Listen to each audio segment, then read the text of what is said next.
अध्याय 1101 कीट नियंत्रण टीम। उस रात गांव त्यानवो और उनके भाइयों ने हार्दिक भोजन किया था। हालांकि उन्होंने पूरे दिन कड़ी मेहनत की और विद्रोही ग्रामीणों द्वारा पीटा गया। गांव त्यानवो और जियोगुआंग दोनों अलग अलग लोग थे और अपेक्षाकृत जल्दी ठीक हो गए। अन्य भाई भी दुनिया की समाप्ति के बाद अनगिनत अनुभवों से गुजरे हैं और मजबूत हैं और इतनी आसानी से पराजित नहीं हैं। गांव त्यानवो ने भाइयों को गर्म रखने के लिए आग जलाए। जैसे ही तापमान बढ़ता गया, सभी की स्थिति में बहुत सुधार हुआ। मेढक आग को बहुत पसंद नहीं करता था, इसलिए वह दूर बिस्तर पर भाग गया और सो गया। आखिरकार मेंढकों को भी हाइबरनेट करने की आवश्यकता है। यदि यह खुश है तो यह महीनों के लिए अंत में सो सकता है। इसलिए भले ही यह कई महीनों तक नहीं खाता या पीता नहीं है, लेकिन यह मौत के लिए भूखा नहीं रहेगा। गांव त्यानवू ने अपने भाइयों के साथ चर्चा की। मैं अब इस पठार गांव में रहने की योजना नहीं बना रहा हूं। यदि हम इस बार श्री झांग की नौकरी संभालते हैं तो हमें अपना सर्वश्रेष्ठ प्रदर्शन करना चाहिए। जब तक चीजें अच्छी तरह से की जाती हैं, हम भविष्य में श्री झांग का पालन कर सकते हैं। एक अच्छा भविष्य खोजें। जियोगुआन के पास एक सुस्त चेहरा था और ठंड से कहा, उन कृतघ्न खलनायकों, मैं सिर्फ इस मामले को उनके साथ जाने नहीं दूंगा। कुछ ही घंटों पहले वह नग्न छीन लिया गया था और लगभग उबलते पानी में फेंक दिया गया था और एक सुअर की तरह पकाया गया था। दरार अपने हाथों से बल का उपयोग करते हुए उसने जलाऊ लकड़ी के एक टुकड़े को तोड़ दिया और उसे आग में फेंक दिया। अन्य भाइयों के चेहरे पर भी सख्त भाव थे। वे सभी युवा वयस्क हैं, उत्साह की उम्र में। अपने भाइयों और गांव की रक्षा करने के लिए, वे लड़ने के लिए, अपने जीवन को जोखिम में डालने के लिए तैयार हैं। लेकिन जिस व्यक्ति की उन्होंने संरक्षण किया, उससे विश्वासघात किया जा रहा है, उन्हें उग्र बना दिया। जियो गुआंग ने गाओ त्यानवू को देखा। भाई जियो, वो उन सभी कृतघ्न कमियों को मार डालो। दूसरों ने गाओ त्यानवू को भी देखा, उसके बोलने का इंतजार किया। जब तक गाओ त्यानवू एक शब्द कहता है, वे कल कार्रवाई करेंगे। गाओ त्यानवू ने भड़काया। वे गांव में बड़े हुए। इनमें से कौन सा ग्रामीण एक दूसरे से परिचित नहीं है? कई भी एक ही कबीले के रिश्तेदार हैं। उसने एक पल के लिए सोचा और आग में लकड़ी का एक टुकड़ा जोड़ा। इसे बहुत अधिक मत समझो। आज जो कुछ भी हुआ वह सिर्फ इस प्रवृत्ति का पालन कर रहा था और मेंगचुवान और अन्य लोगों द्वारा मजबूर किया जा रहा था। फिर उसने अपना सिर उठाया, उसकी आंखों में एक तेज रोशनी चमक रही थी। लेकिन आज हमारे भाइयों पर हमला करने वाले लोगों में से कोई भी निर्दोष नहीं था। उन लोगों को मरना होगा। सभी ने सिर हिलाया और सर्वोच्च न्यायालय के साथ सहमत हुए। इस समय घर के बाहर दरवाजे पर एक दस्तक थी। भाइयों ने उदास चेहरों के साथ बाहर देखा। कौन? दरवाजे के बाहर से एक पुरानी आवाज आई, जियो गुआंग, इट्स मी, फोर्थ दादाजी। चौथा दादा गोयांग गांव में एक बड़ा है। गाओयुंग गांव के अधिकांश लोगों का उपनाम गांव है, इसलिए वरिष्ठता काफी गंभीर है। गाओ त्यानवू ने कहा कि कुछ भी नहीं। जियोगुआन खड़ा था, ऊपर चला गया और दरवाजा खोला। मैंने चौथे दादाजी और गांव परिवार के कई सदस्यों को घबराकर और उन्हें घबराते हुए देखा। जियोगुंग, क्या आप ठीक हैं? वे लानत जानवर वास्तव में आपके साथ ऐसा करना चाहते हैं। वे मरने के लायक हैं। लेकिन हम इस मामले से पूरी तरह अनजान हैं, इसलिए कृपया हमें गलत न समझें। जियोगुआंग लंबा और लंबा था, उसके सामने के लोगों को देख रहा था। उन्हें अभी भी याद है कि चौथे दादाजी के पीछे कई गांव परिवार के सदस्यों के बीच दो ऐसे थे जिन्होंने उस समय सबसे जोर से जकड़ लिया था। उसे उबलते पानी में फेंकना चाहते थे और उसे खाने से पहले पकाओ। जियोगुआन के मुंह में मुड़ गया। चिंता मत करो, हम अपने सभी परिवार के सदस्य हैं। क्या मैं अभी भी आपको गलत समझ सकता हूँ? जब दादाजी चौथे और अन्य लोगों ने यह सुना तो उनके दिलों ने अचानक बहुत आराम किया। हाँ हाँ, हम सभी एक परिवार हैं, जो किग नाम के उस आदमी के विपरीत है, जो एक बुरा आदमी है। आप भविष्य में जो कुछ भी करते हैं, हम पूरी तरह से आपका समर्थन करेंगे। कई लोगों ने उसकी तारीफ की और फिर मन की शांति के साथ छोड़ दिया। उन्होंने ध्यान नहीं दिया कि जियोगुंग के होंठों पर एक स्नेह था। जियोगुआंग ने दरवाजा बंद कर दिया और आग में लौट आए। मेमने के एक बुने हुए पैर को उठाया और कड़ी मेहनत की। आसपास के कई भाइयों ने भ्रम में पूछा, जियोगुंग, आप उनके लिए इतने विनम्र क्यों हैं? मुझे याद है कि एरहुई ने आकर आपको कुछ बार लात मारी। जियोगुंग ने चकला, उसकी आंखें पापी। हम अभी भी घायल हो गए हैं, इसलिए अभी उनके साथ बाहर मत गिरो। जब भाइयों को कुछ आराम मिलता है तो कोई भी व्यक्ति जो बदला लेने का हकदार नहीं है, वह बचने में सक्षम होगा। सभी को बस इसका एहसास हुआ और सार्थक मुस्कुराहट अचानक उनके चेहरे पर दिखाई दी। बाद में अन्य लोग एक के बाद एक पर आ गए। ये शपथ ली कि वे इस मामले में शामिल नहीं थे। गाओ त्यानवू और अन्य लोगों ने सूट का पालन किया और पहले उन्हें शांत किया। जब रात में बिस्तर पर जाने का समय था तो उन्होंने एक साथ सोने की हिम्मत नहीं की, लेकिन लोगों को ड्यूटी पर रहने की व्यवस्था करने की व्यवस्था की। अगले दिन तक गांव परिवार के भाइयों ने आराम किया था और पर्याप्त खाने और पीने के बाद उनकी हालत लगभग ठीक हो गई थी। गाओ त्यानवू ने अपनी जेब से एक स्टील वाइन की बोतल निकाली, खुद के लिए इसके 2 घूंट पिया और फिर एक के बाद एक जियोगुआन को एक पर पारित कर दिया। सभी ने शराब पीने के बाद गाओ त्यानवू ने अपनी आंखें बंद कर लीं। जब उसने उन्हें फिर से खोला तो वह बिना किसी हिचकिचाहट के तय और निर्णायक था। चलो कार्रवाई करते हैं। कल रात हम पर हमले में भाग लेने वाले लोगों में से किसी को मत छोड़ो। यह अभी भी जल्दी था और ग्रामीण सप्ताह के दिनों में बाहर नहीं गए। इसके अलावा पर्याप्त भोजन नहीं था, इसलिए उन्होंने अपना अधिकांश समय घर पर बिस्तर पर लेट लिया। कई भाई झांगी द्वारा दिए गए हथियारों के साथ बाहर गए और कल उन लोगों के लिए खोजने और उन लोगों के लिए दरवाजे से दरवाजे पर जाने लगे। सुबह सुबह पठार गांव में बंदूक की गोली कभी कभी सुनी जाती और 10 मिनट के भीतर वे सभी लोग वापस आ गए। मेढक गाओ त्यानवू के पास बैठा था।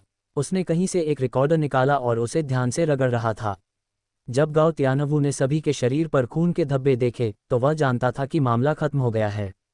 अब से हमें गोयान गांव से कोई लेना देना नहीं है।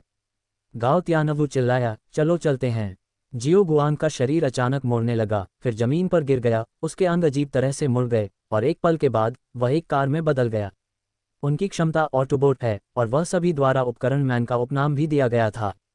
क्योंकि जियोगुआंग एक ड्राइवर के रूप में काम करता था, वह विशेष रूप से कारों को पसंद करता था। अप्रत्याशित रूप से अपनी महाशक्ति को जगाने के बाद वह एक कार में बदल गया और दूसरों को इसे चलाने दिया। जियोगुंग, क्या आप इसका सामना कर सकते हैं? गाओ त्यानवू ने पहले से ही अपने बैकपैक में पैक की गई बड़ी मात्रा में आपूर्ति को देखा और जियोगुआंग दाओ से पूछा। जियोगुंग ने जवाब दिया, चिंता मत करो, मैंने खाया है और पर्याप्त पिया है और अब मेरे पास पर्याप्त ताकत है। सभी ने सभी आपूर्ति को कार में भर दिया और फिर कार में निचोड़ा। चला जाना। जियोगुआन कार ने एक रोमिंग गर्जना की, फिर गोयान गांव को छोड़ दिया और तियानहाई शहर की ओर चला गया। नीम हकीम, बड़े मेढक ने एक ही उछाल के साथ दर्जनों मीटर की दूरी पर छलांग लगाई, एक गति से कार का अनुसरण किया जो बिल्कुल भी धीमा नहीं था। उनके जाने के बाद गांव के लोग डर से अपने घरों से बाहर चले गए। ये पता लगाने के बाद कि बहुत से लोग मारे गए थे, वे रोने लगे और गाओ त्यानवू और अन्य लोगों को इंसान के रूप में नहीं शाप दिया। लेकिन इसका गाओ त्यानवू भाइयों से कोई लेना देना नहीं है। भोजन की कमी और अपने रक्षक को खोना, वे सर्दियों से बच नहीं सकते। अध्याय 1102 चिकन स्वाद कुरकुरा। गाओ त्यानवू ने 7 या 8 भाइयों को लिया और पठार गांव को जियाओगुआंग पर छोड़ दिया और तियानहाई शहर के शहरी क्षेत्र में रवाना हुए। वह जगह एक बार जिस जगह के लिए वे तरसती थी वह थी। भाई हमेशा वहां जाना चाहते थे। वे जानते हैं कि बड़े शहरों में अधिक संसाधन होने चाहिए जो उन्हें बेहतर जीवित रहने की अनुमति देंगे।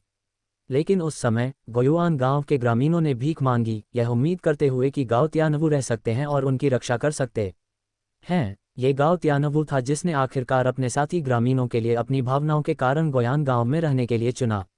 लेकिन अब सब कुछ खत्म हो गया है, उन्हें अब कोई चिंता नहीं है और अब वे तियानहाई के राजा झांग यी की मदद कर रहे हैं और तियानी शहर में खुले तौर पर जा सकते हैं। क्वैक क्वैक, रास्ते में मेंढकों की आवाज़ गूंजती है। हर बार जब यह उच्च छलांग लगाता है और फिर धीरे से गिरता है तो ध्वनि पूरे भूमि में गूंजती है। मेढक की क्षमता किसी वस्तु से संपर्क करने के बाद पुनर्जन्म लेगी। विशेष रूप से बग्स के लिए पुनर्प्राप्ति क्षमता बहुत उत्सुक है। इस तरह मेढक एक लक्ष्य क्षेत्र के भीतर शिकार का पता लगा सकते हैं। गाओ त्यानवू और अन्य लोग इसका अनुसरण करके कॉकरोच झुंड का स्थान पा सकते हैं। हर कोई एक दूरस्थ और निर्जन जगह आसन जिले में आया था। हर कोई कार से बाहर निकला। गाओ त्यानवू ने भोजन निकाला और उसे जियोगुआंग के मुंह में भर दिया जो कार के सामने था। जियोगुंग ने अपनी ऊर्जा को फिर से भरने के लिए भोजन के बड़े माउथफुल खाए। उसके सामने विशाल भूमि को देखते हुए गाओ त्यानवू ने अपने दिल में एक वीर भावना महसूस की। अब से हम एक नया समूह बनाएंगे। इस समूह को वुमेन कहा जाता है। उन्होंने अपने पैरों के नीचे जमीन की ओर इशारा किया। हम यहाँ शुरू करने जा रहे हैं और अपनी नींव रखेंगे। उसके आसपास के भाइयों ने सभी को उत्साहित अभिव्यक्ति दी थी। जब वे युवा थे जो उपलब्धियां नहीं करना चाहते थे और एक सफल करियर था। अब जब हम परेशान समय में हैं तो उनके लिए अपनी ताकत दिखाना अच्छा समय है। मेढक इन चीज़ों को बिल्कुल पसंद नहीं करता था। उन्होंने अपने प्रिय रिकॉर्डर को पहुंचने पर ध्यान केंद्रित किया और फिर उसे बर्फ पर लुढ़का दिया। वैसे भी उसके पास खुरदरी त्वचा और मोटी मांस है, इसलिए ठंड के बाहर का तापमान उसके लिए बिल्कुल भी समस्या नहीं है। कोई फर्क नहीं पड़ता कि क्या समय है, वह खुश है। ये देखकर गाओ त्यानवू ने अपने सिर को असहाय रूप से हिला दिया। मेढक, क्या आपने मेरे द्वारा कहे गए सभी शब्दों को सुना है? मेढक उसे देखने के लिए बदल गया। क्वैक, आप इसे सुन सकते हैं। आपने कहा कि यहाँ बहुत सारा भोजन है, ठीक है? Quack quack quack. गाओ त्यानवू मेढक के मुस्कुराते हुए चेहरे पर असहाय दिखे। ठीक है, चलो काम करना शुरू करते हैं। 10 दिनों में हमें तियानहाई शहर के हर कोने का दौरा करना होगा। अन्य लोग इसे करने में सक्षम नहीं हो सकते हैं, लेकिन अगर उनके पास जियोगुआन कारें हैं तो ये बिल्कुल भी समस्या नहीं होगी। ये प्रति 100 किलोमीटर प्रति 2 चिकन पैरों का उपभोग करता है और इसमें एक स्वायत्त ड्राइविंग फंक्शन भी है। ये स्वाभाविक रूप से प्रदूषण मुक्त है और निकास गैस अभी भी हरे रंग की कार्बनिक उर्वरक है। वुमेन भाइयों ने सभी तियानहाई शहर में काम किया है, इसलिए वे यहाँ की स्थिति को अपेक्षाकृत अच्छी तरह से जानते हैं। एओशन जिला को पहले चुना गया था क्योंकि यह तियानहाई शहर में एक अपेक्षाकृत गरीब क्षेत्र है, जहाँ बड़ी संख्या में आप्रवासियों इकट्ठा होते हैं और बहुत अधिक कचरा होता है। चून की तिलचट्टे से संक्रमित होते हैं, इसलिए संभवतः ये वह जगह है जहाँ वे उत्पन्न हुए थे। चलो इसे करते हैं। मेढक कॉकरोच झुंड को आकर्षित करने के लिए अपनी बांसुरी का उपयोग करें। गाओ त्यानवू ने मेढक से कहा। क्वैक, ठीक है, कोई समस्या नहीं है, मैं इस तरह की बात का ख्याल रखूंगा। कृपया अपने कानों को चुभें और अपने सुंदर खेल को ध्यान से सुनें। Quack quack quack. मेढक ने रिकॉर्डर को उसके मुंह में भर दिया और फिर अपनी 6 उंगलियों को रिकॉर्डर के छेद पर निपुण रूप से स्थानांतरित कर दिया। वह बर्फ पर खड़ा था और नृत्य किया, सड़क पर एक जिप्सी की तरह दिख रहा था। लेकिन आश्चर्यजनक रूप से उन्होंने जो संगीत बजाया वह बेहद सुंदर था। मधुर धुनों ने वुमेन भाइयों को थोड़ा नशे में बना दिया। संगीत मधुर और सुशोभित था, ध्वनि तरंगों के फटने में बदल गया, विशाल बर्फ के मैदान की ओर फैल गया और जमीन में प्रवेश करते हुए बर्फ और मिट्टी की मोटी परत में भी प्रवेश किया। लंबे समय के बाद आसपास की बर्फ सरसराहट की आवाज़ करने लगी, जो बर्फ और बर्फ में दरारें के कारण होने वाली आवाज़ें थीं। अगले दृश्य ने गाओ त्यानवू और अन्य लोगों को मदद करने में असमर्थ बना दिया, लेकिन उनकी लार को निगल लिया। स्नोफील्ड, जो मूल रूप से निर्दोष दिखती थी, वह बड़ी संख्या में काले तिलचट्टों के साथ बर्फ के नीचे से अचानक उभरी, एक ज्वार की तरह उसकी ओर फैल गई। मेढक कॉकरोच के विशाल झुंड पर कोई ध्यान दिए बिना अपनी सुरुचिपूर्ण धुन बज रहा था। तिलचट्टों ने एक अजीब स्थिति भी दिखाई, जैसे कि वे इस मधुर संगीत में डूबे हुए थे और गाओ त्यानवू और अन्य पर हमला नहीं किया था। ये बर्फ है। गाओ त्यानवू कूद गया और जियाओगुन की कार के ऊपर कूद गया। उसकी बाहों को खोलते हुए लाल बत्ती की एक परत अचानक उसके शरीर पर दिखाई दी। पुकारना। एक पल में उसके शरीर पर उभरा आग की लपटें जल गईं। 5 दिशाएं सच्चाई को प्रकट करती हैं, मोह को सच्चाई को प्रकट करती है, प्रज्ञा राक्षसी कर्म की लपटों को शुद्ध करती है। उन्होंने अपने हाथों से एक हीरे के आकार की सील का गठन किया, एक छेद किया और फिर छेद से एक बड़ी मात्रा में आग की लपटों को उगल दिया, सीधे एक फायर ड्रैगन की तरह कॉकरोच ज्वार के लिए जा रहा था। वुमेन के भाइयों ने विभिन्न तैयार हथियारों को निकाला, जो झांगी द्वारा प्रदान किए गए सभी विस्फोटक थे, और तिलचट्टे पर हमला करना शुरू कर दिया। उन तिलचट्टों से लग रहा था कि चेतना खो गई है, जिससे वुमेन के लोगों को बिना किसी प्रतिरोध के उन पर हमला करने की अनुमति मिली। इस तरह का प्राणी जो बड़ी संख्या में प्रजनन करता है और समूह में हावी होता है, केवल खाने और प्रजनन करने की वृत्ति होती है। मेढक उनकी सबसे बड़ी दास्ता है। उनकी क्षमता ज़र्ग नेमेसिस आसानी से इन दिमाग रहित और कम IQ बग को भ्रमित कर सकती है। मेढक चारों ओर कूद रहा था और संगीत बजा रहा था। संगीत जारी रहा और कॉकरोच का ज्वार जो अधिक से अधिक घना हो गया, पूरी जमीन को कवर किया। गाओ त्यानवू भाइयों ने उसे मारने की पूरी कोशिश की। आधे घंटे से अधिक समय तक पूरा स्नोफील्ड शांत हो गया। तिलचट्टों की अंधेरी लाशों को बर्फ के मैदान में इतनी घनीभूत रूप से कवर किया गया था कि इसने उन्हें देखने के लिए किसी की खोपड़ी को सुन्न कर दिया। इस समय मेढक ने भी खेलना बंद कर दिया। पूरे फर्श पर भोजन देखकर उसने अपने हाथों को उत्साह से ताली बजाई। Quack quack quack quack quack quack quack. बहुत सारा भोजन, ये बहुत अच्छी खुशबू आ रही है। उसने अपना मुंह खोला और एक गुलाबी जीभ उसके मुंह से बाहर निकली। ये 7 या 8 मीटर लंबा था। कौन जानता है कि यह बात उसके मुंह में कैसे छिपी थी। उसने बस इसे बेतरतीब ढंग से बर्फ पर घुमाया और बड़ी संख्या में जले हुए तिलचट्टे उसके मुंह में प्रवेश कर गए। खाने के दौरान मेढक नशे में लग रहा था, जिससे वुमेन भाइयों ने मतली महसूस की। क्या ये बात वास्तव में स्वादिष्ट है? शाओगुआंग मदद नहीं कर सकता, लेकिन पूछें। यद्यपि उनके पास तिलचट्टे के लिए एक स्वाभाविक है, लेकिन दुनिया की समाप्ति के बाद उन्होंने कई अखाद्य चीज़ें खाने की कोशिश की, जैसे चूहों। उनके पेट अब कई खाद्य पदार्थों को समायोजित कर सकते हैं। कैसे के बारे में? चलो इसे आजमाएं। जियोवू ने थोड़ी देर के लिए सोचा, ऊपर चला गया, एक कॉकरोच उठाया और उसे सीधे उसके मुंह में फेंक दिया। इसे खाने के बाद वह ये जानकर आश्चर्यचकित था कि यह बहुत अच्छा है। वे नहीं जानते कि कॉकरोच प्रोटीन निर्माण प्रक्रिया अभी भी बनाए रखी गई है। तियानहाई शहर में 3 प्रमुख ठिकान। इन तिलचट्टों को भुना हुआ होने के बाद वे वास्तव में चिकन पैरों से बहुत अलग नहीं हैं। हर कोई बहुत थक गया था, इसलिए वे एक साथ बैठे और वास्तव में भुना हुआ तिलचट्टे को उठाया और उन्हें खा लिया। तिलचट्टे इतनी अच्छी बात हैं। अगर यह बात पहले दिखाई देती तो गांव के लोग मौत के घाट उतार नहीं पाए होते। हाँ, जिसके बारे में बोलते हुए अचानक इन चीज़ों में से बहुत सारी चीज़ें क्यों हैं? वे क्या खाते हैं? एक भाई ने लापरवाही से पूछा क्योंकि उसने 2 तिलचिट्टे को अपने मुंह में भर दिया था। लेकिन इस वाक्य ने सभी को खाना बंद कर दिया। क्या खाने के लिए? मैं और क्या खा सकता हूँ? हर कोई, मुझे देखो, मैं तुम्हें देखता हूँ। हवा में केवल मेढक खाने की आवाज़ है। वह बहुत खुशी से खा रहा है। भाड़ में जाओ, कौन परवाह करता है? बस एक पल की हिचकिचाहट के बाद बड़े आदमी ने खाना जारी रखा। अध्याय 1103 पुराने घोंसले में टूट रहा है। गांव तियानवु, मेढक और अन्य लोगों ने अगली बार तियानहाई शहर में बिताया। हर जगह तिलचिट्टे की मौत हो गई। मेंढकों की मदद से भले ही कॉकरोच झुंड दर्जनों मीटर गहरे भूमिगत हो, मेढक इसे सटीक रूप से पाएंगे। मेढक ने तब कॉकरोच को आकर्षित करने के लिए अपने रिकॉर्डर का इस्तेमाल किया और गांव तियानवु और अन्य लोगों ने इसे मार दिया। समग्र फिट बहुत चिकनी है। अधिकांश तिलचिट्टे केवल इस मेढक गीत के प्रलोभन का विरोध नहीं कर सकते हैं। मूल रूप से वे ज़्यादा आराम नहीं करते हैं। सोने के अलावा वे हर दिन कीड़ों को मारने के लिए सड़क पर हैं। खाने की समस्या भी हल करना आसान है। झांग यी ने उनके लिए बहुत सारा भोजन तैयार किया, लेकिन धीरे धीरे उन्हें गर्म उच्च प्रोटीन कॉकरोच मांस खाने से प्यार हो गया। विशेष रूप से कुछ बड़े तिलचिट्टे बिल्ली के बच्चे, पिल्लों या यहाँ तक कि मनुष्यों के आकार तक बढ़ सकते हैं। उनके शरीर प्रोटीन में समृद्ध हैं। वो मेन के लोगों के लिए एक अच्छा भोजन करने के लिए पर्याप्त है। यदि लोग लंबे समय तक भूखे रहते हैं तो वे धीरे धीरे भोजन के लिए सुन्न हो जाएंगे और यहाँ तक कि धीरे धीरे वे इस तरह के भोजन को पसंद करेंगे। ये सब झांग यी ने देखा था। वह खुद यह उम्मीद नहीं करता था कि इन लोगों के पास वास्तव में ऐसी ताकत थी। विशेष रूप से मेढक, उन्होंने वास्तव में पूरी योजना में सबसे बड़ी भूमिका निभाई। मेढक, ये समझ में आता है कि जब ये कीटों की बात आती है तो ये संयमित हो जाता है। झांग यी ने ये कहा। यांग शिनिक्सिन ने कहा, हालांकि वे तिलचिट्टे को मार सकते हैं, अगर वे अपराधी को हल नहीं कर सकते हैं तो कॉकरोच समस्या गायब नहीं होगी। इसके अलावा, जैसा कि कॉकरोच ज्वार को समाप्त कर दिया जाता है, जो जीवित रहते हैं वे मजबूत उत्तरजीविता के साथ तिलचिट्टे होते हैं, जो केवल स्थिति को अधिक से अधिक परेशानी पैदा करेगा। झांग यी ने ये सुना। जब उसने ये सुना तो धीरे धीरे अपने हाथों को रगड़ दिया और फिर हल्के से कहा, सबसे खराब स्थिति यह है कि कॉकरोच ज्वार मजबूत हो जाएगा और फिर आश्रय और 3 प्रमुख ठिकानों पर हमला करेगा। लेकिन यह मेरे लिए कोई समस्या नहीं है। मेरी क्षमता बड़ी संख्या में तिलचिट्टे को सक्रिय रूप से समाप्त नहीं कर सकती है, लेकिन तियानी शहर में कुछ ठिकानों की रक्षा के लिए अभी भी कोई समस्या नहीं है। दूसरे पक्ष का उद्देश्य मुझे परेशान करने के लिए नहीं हो सकता है, उसके पास अन्य विचार होने चाहिए।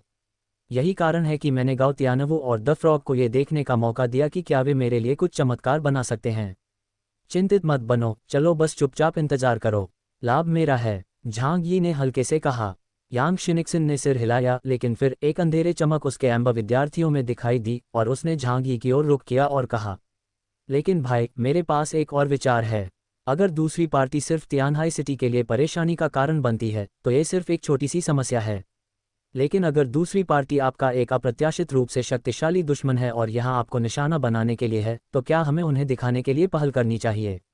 इस वाक्य ने अचानक झांग यी अलर्ट बना दिया। मुझे अभी तक मत बताओ, मैंने वास्तव में किसी के बारे में सोचा था। दोनों ने एक दूसरे को देखा और एक समान में कहा, गाओ चांगकोंग। शुरुआत में गाओ चांगकोंग ने पूरे जियांगन क्षेत्र को नियंत्रित करने के लिए कई रणनीतियों को निर्धारित किया। वह केवल झू झेंग को मारने में सफल रहा और फिर उसे संभाल लिया। लेकिन ये सब झांग यी के अचानक उभरने से बर्बाद हो गया था। ये कहना असंभव है कि गाओ चांगकोंग अपने दिल में झांग यी के खिलाफ गंभीर नहीं है। लेकिन अब, जिस व्यक्ति के पास क्षमता है और उसके पास झांग यी पर हमला करने के लिए कोई स्क्रू नहीं है, इसके बारे में सोचने के बाद गाओ चांगकोंग सबसे संदिग्ध है। लेकिन झांग यी ने जल्दी से अपना सिर हिला दिया। अगर उसके पास वास्तव में ऐसे साधन हैं तो उसे झू झेंग जाना चाहिए। मेरे पास आने का क्या मतलब है? यांग शिनिक्सिन ने अपना सिर नीचे कर दिया और गहरी आवाज में कहा, लोगों के दिलों में घृणा असीम है। भाई, हर कोई आपके जैसा नहीं है। कुछ लोग दूसरों से अपना बदला लेंगे क्योंकि वे शक्तिशाली दुश्मनों के खिलाफ कार्रवाई नहीं करने की हिम्मत करते हैं। झांग यी के भौहों ने जुरीदार कर दिया। गाओ चांगकोंग, ये बहुत गहरे विचारों के साथ एक प्रतिद्वंद्वी था कि झांग यी से काफी डर था। यदि कोई व्यक्ति पर्याप्त मना नहीं कर रहा है तो वह इतने लंबे समय से कैसे योजना बना सकता है, अपने दिल को ढक रहा है और यहाँ तक कि अपनी ताकत को पूरी तरह से जियांगन क्षेत्र में इतने सारे लोगों की आंखों से छिपा सकता है? क्या यह उसे हो सकता है? झांग यी ने सोचा। यांग शिनिक्सिन ने कहा, ये वह है या नहीं, हमें अभी भी तैयार रहना है। यदि दूसरी पार्टी वास्तव में हमारे भाई और 3 प्रमुख ठिकानों के माध्यम से मेरे भाई से बदला लेना चाहती है तो क्या होगा अगर हम उसे मौका देते हैं? झांग यी ने अपनी बाहें उठाईं, जो यांग शिनिक्सिन के विचारों को समझने के लिए लग रहे थे। दिलचस्प लगता है। गाओ तियान और मेढक के नेतृत्व में वुमेन के लोग पूरे तियानी शहर में तिलचिट्टे के ज्वार को मारने के लिए अथक प्रयास कर रहे हैं। जर्ग बस्टर की क्षमता उनके लिए कॉकरोच ज्वार को खत्म करना बहुत आसान बनाती है। 10 दिनों से कम समय में तियानहाई शहर में कॉकरोच के अधिकांश ज्वार को मिटा दिया गया। यहाँ तक कि झांग यी के घर के कीट नियंत्रण विशेषज्ञ भी इससे चकित थे। उन्होंने झांग यी से कहा, शायद ये लोग कॉकरोच संक्रमण की समस्या को हल कर सकते हैं जो हमसे बेहतर है, क्योंकि हम केवल आनुवंशिक दवाओं के प्रसार के माध्यम से तिलचिट्टे को मारते हैं, लेकिन उनके पास कॉकरोच ज्वार की सक्रिय रूप से खोज करने की क्षमता है। इस मामले में उनके लिए कॉकरोच ज्वार का मुख्यालय ढूंढना संभव है। ये सुनने के बाद झांग यी को आश्वस्त किया गया। उस मेढक की क्षमता वास्तव में दिलचस्प है। किसी भी चीज़ के अलावा जब बग से निपटने की बात आती है तो मेढक इप्सिलन है, और कीटों को मारने की इस गति ने कीटों को मास्टर दिया, जिसने जिशन बेस के नीचे तिलचिट्टे को बहुत सिर दर्द किया। बग्स के एक नए बैच को उठाने में बहुत समय लगता है, यहाँ तक कि कॉकरोच जैसे कीड़े बड़े होने से पहले उन्हें तियानी शहर में अराजकता बनाने में मदद कर सकते हैं। हालांकि उन्हें नहीं पता था कि दूसरे पक्ष ने कम समय में बड़ी संख्या में कीट झुंडों को खत्म करने के लिए किन तरीकों का इस्तेमाल किया था। अगर यह सिर्फ कीड़ों को मारने के लिए है तो इससे कोई फर्क नहीं पड़ता कि हम कितनी बार वापस आते हैं। कीट मास्टर ने उसके हाथ में एक विशाल तिलचिट्टे को पकड़ लिया। उसका बदसूरत चेहरा विकृत हो गया और उसकी आंखें उग्रता से भर गईं। मैंने तिलचिट्टे को चुना क्योंकि वे सबसे मजबूत प्रजनन क्षमता और सबसे कठिन जीवन शक्ति के साथ कीड़े हैं। जब तक मेरे अस्तित्व की खोज नहीं की जाती है तब तक तियानहाई सिटी को जल्द या बाद में तिलचिट्टे के तेजी से शक्तिशाली झुंड द्वारा झाड़ना होगा। यहाँ तक कि आप, झांग यी, इस तरह की चीज से निपट नहीं सकते, ठीक है? हे। हालांकि कीट मास्टर को यह नहीं पता था कि गाओ तियानवू और अन्य मार्शल ब्रदर्स, साथ ही साथ मेढक, जिन्होंने खुद को हारुकी मुराकामी कहा था, जिशन जिले में पहुंचे थे। जिशन बेस के बाहर एक जियोगुआंग कार को बर्फीले मैदान पर बहुत दूर पार्क किया गया था। क्वैक क्वैक, मेढक की चहक विशाल बर्फ के मैदान में गूंज गई। हालांकि ध्वनि बहुत दूर नहीं जा सकती थी। ध्वनि तरंगें 5 किलोमीटर की त्रिज्या को कवर करने में सक्षम थीं। इस सीमा के भीतर असामान्य जीवों का पता लगाया जाएगा, विशेष रूप से कीड़े। अध्याय 1104 पर्दे के पीछे कोई है। वे ओशन जिले से पश्चिम की ओर गए और कई कीट झुंडों को मिटा दिया। जब वे दक्षिण पश्चिम की ओर बढ़े तो उन्हें जिसन जिले से गुजरना पड़ा। ये स्थान अब एक परित्यक्त भूमि है और क्योंकि कोई मानवीय गतिविधि नहीं है, ये और भी अधिक उजाड़ दिखता है। गाओ तियानवू ने इस बात से कहा कि यहाँ बड़ी संख्या में कॉकरोच की बड़ी संख्या हो सकती है। वे बस क्रम में सफाई करना चाहते हैं, लेकिन उन्हें उम्मीद नहीं थी कि जब मेढक इस जगह का पता लगा रहा था तो उसके चेहरे पर मुस्कुराहट, जो हमेशा एक उज्ज्वल मुस्कान थी, अचानक जम गई। शायद ही कभी उसके मुंह के उठाए गए कोने गिर गए और उसकी अभिव्यक्ति सतर्क हो गई। गाओ तियानवू ने देखा कि कुछ गलत था और जल्दी से पूछा, क्या गलत है? क्वाह, मुझे यहाँ कुछ असामान्य लगता है। मेढक की आंखें नीचे चली गईं और उसके पैरों को देखा। पैरों के विशाल तलवों ने बर्फ पर कदम रखा। क्वैक, यहाँ के नीचे छिपे हुए कीटों की एक भयानक संख्या है और कई डरावने बड़े लोग हैं। उन्होंने गाओ तियानवू पर नजर डाली और कहा, शायद हमें कॉकरोच का घोंसला मिला है। गाओ तियानवू एक पल के लिए दंग रह गया और फिर उसके चेहरे पर आश्चर्य के साथ कहा, यह बहुत अच्छा है। हम लोहे के जूते पहने जाने के बाद भी कुछ भी नहीं पा सकते हैं। ये यहाँ पहुँचने के लिए कोई प्रयास नहीं करता है। इस तरह से हमें इसे खोजने के लिए तियानी शहर में यात्रा करने की आवश्यकता नहीं है। मेढक ने गाओ से कहा, लेकिन क्या आपको अभी भी याद है कि श्री झांग ने जाने से पहले आपसे क्या कहा था? गु, बेशक, गाओ तियानवू ने याद किया। झांग यी ने उन्हें याद दिलाया था कि कॉकरोच ज्वार के पीछे कोई हो सकता है। इसलिए झांग यी ने गाओ तियानवू के लिए एक संचार उपकरण छोड़ दिया। एक बार विदेशी गतिविधियों का कोई निशान होने के बाद झांग यी को तुरंत आने और इससे निपटने के लिए सूचित किया जाएगा। आखिरकार चून की गुप्त दुश्मन ने झांग यी के खिलाफ कार्रवाई करने की हिम्मत की है, इसलिए उसकी ताकत को कम करके नहीं आंका जाना चाहिए। गाओ तियानवू ने अपनी मुट्ठी जकड़ ली, अचानक अपना सिर उठाया और मेढक को देखा और दृढ़ आंखों से कहा, नहीं, इस समस्या को हमारे द्वारा हल किया जाना चाहिए। मेढक, क्वा, उन्होंने असहायता की एक नज़र के साथ अपने विशाल फ्लिपर्स को फैलाया। जियोवू, अगर हम वास्तव में कॉकरोच के घोंसले को पाते हैं तो हमारा मिशन पूरा हो गया है। जोखिम उठाने की आवश्यकता नहीं है। गाओ तियानवू ने अपना सिर हिला दिया। मुझे ऐसा नहीं लगता। अगर मुझे सिर्फ कॉकरोच के घोंसले मिलते हैं तो मुझे उस व्यक्ति से कुछ पुरस्कार मिलेंगे, लेकिन मैं जो चाहता हूं वह सिर्फ इससे अधिक है। मैं अपने भाई को लेना चाहता हूं और तियानहाई शहर में जड़ लेना चाहता हूं। फिर मुझे मिस्टर झांग की मंजूरी मिलनी चाहिए। तो मुझे अपने भाइयों की ताकत साबित करने के लिए इस अवसर को जब्त करना होगा। केवल जब हम दिखाते हैं कि हमारी कीमत दूसरों को हमें स्वीकार करने का कारण होगा। मुझे इस बात पर विचार करना होगा कि क्या यह इस जीवन में मेरा एकमात्र मौका है। गाओ त्यानवू के भावुक भाषण ने मेंढकों को बनाया जो मूल रूप से थोड़े शर्मीले थे। उसके पीछे के भाइयों और अन्य लोगों ने पहले ही हथियार उठाए थे और जीवन और मृत्यु की लड़ाई की तैयारी कर रहे थे। मेंढक ने गाओ त्यानवू को देखा। गाओ त्यानवू ने भी मेंढक को देखा। पुराने दोस्त, कृपया मेरी एक बार और मदद करें। कोक। मेंढक ने सिर हिलाया, फिर मुड़कर आगे कूद गया। ये 4 वेब पैरों के साथ जमीन पर उतरा। उसका पेट तेजी से सांस लेता है और फिर सूज गया। फिर एक जोर से मेंढक रोना तुरंत पूरे बर्फ के क्षेत्र में गूंजता हुआ। मेंढकों की आवाज़ पृथ्वी पर प्रवेश करती है और खंडहरों के बीच लगातार गूंजते हुए जिशन बेस के भूमिगत तक पहुंच गई। सभी तिलचट्टों ने इस ध्वनि को सुना। वे सामूहिक रूप से घूम गए और बाहर रेंग गए जैसे कि उनके पास थे। बदसूरत दिखने वाले किक मास्टर को अचानक चौंका दिया गया और फिर उसके चेहरे पर एक कठोर रूप दिखाई दिया। क्या मैं पाया गया है? जिसन आधार के बाहर मेंढक का क्रोकिंग लगातार गूंज रहा था। ये युद्ध की घोषणा है। स्वाभाविक रूप से वे लड़ने के लिए भूमिगत में प्रवेश नहीं करेंगे, लेकिन अगर दूसरी पार्टी बाहर नहीं आती है तो मेंढक का जर्ग नेमेसिस सीधे लगभग सभी उत्परिवर्तित तिलचट्टों को नष्ट कर देगा। गाओ त्यानवू भाइयों के भाव स्टील के समान गंभीर थे। इस समय वे लड़ने के लिए तैयार थे और यहाँ तक कि बलिदान करने के लिए भी। आगे बढ़ने और भविष्य को सुरक्षित करने के लिए केवल एक चीज़ जो वे जुआ खेल सकते हैं वह है उनका जीवन। यदि आप दांव जीतते हैं तो आप समृद्ध और समृद्ध होंगे। यदि आप दांव खो देते हैं तो आप बस मर जाएंगे। दुनिया की समाप्ति के बाद उन्हें जीवन और मृत्यु को देखने के लिए उपयोग किया जाता है और उनमें से कई वास्तव में मृत्यु से इतने डरते नहीं हैं। वे बिना किसी अर्थ के मरने से डरते हैं। बूम। पृथ्वी के नीचे से दहाड़ थे। बर्फ की मोटी परत टुकड़ों में टूट गई और फिर कॉकरोच का एक ज्वार की तरह उभरा। ये घने रूप से पैक किया गया था, जैसे कि बाढ़ को खोला गया था और एक बाढ़ जो लंबे समय से निर्माण कर रही थी जारी किया गया था। ये तिलचट्टों का घोंसला और उस बदसूरत कीट मास्टर का प्रयोगात्मक आधार है। तो यहाँ के लोग तियानहाई शहर में उत्परिवर्ती तिलचट्टे के पुरुष और महिला माता पिता हैं। वे और भी बड़े और अधिक भयानक थे, सभी जगह ताड़ के आकार के तिलचट्टे के साथ। मेंढक ने रिकॉर्डर उठाया और नृत्य और खेलना शुरू किया। रिकॉर्डर के आशीर्वाद के साथ इसकी मेंढक गीत क्षमता आगे फैल गई। तिलचट्टे ने सभी को घेर लिया, लेकिन उन्होंने हमला नहीं किया। इसके बजाय वे चुपचाप जमीन पर लेट गए और मेंढक के संगीत को सुना जैसे कि उनके पास थे। इसे करें। गाओ त्यानवू दोनों हाथों से मारा और लाल आग की लपटें उसके शरीर पर बह गईं।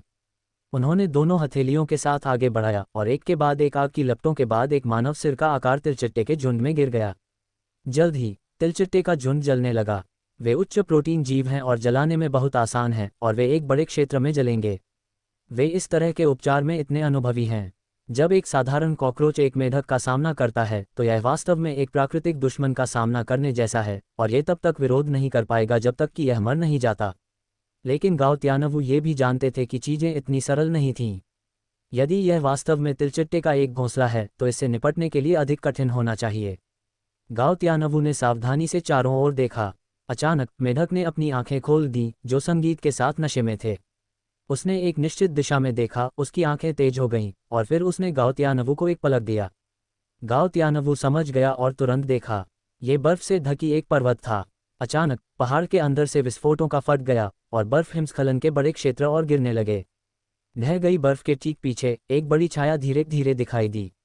आकाश उड़ने वाली बर्फ से भर गया था और छाया धीरे धीरे गाओ त्यानवू और अन्य लोगों से संपर्क करने लगी। बर्फ के टुकड़े गिरने के बाद उनकी छाया का पता चला। यह एक अजीब और बदसूरत चेहरे के साथ एक अजीब आदमी था, एक दुष्ट भूत की तरह। उनके चेहरे ने चेहरे की विशेषताओं को विस्थापित कर दिया था, जैसे कि इसे यादृच्छिक रूप से एक साथ रखा गया था। उसका शरीर दुखी और पतला था, लेकिन उसकी आंखों में एक घृणित पीला सफ़ेद रंग था।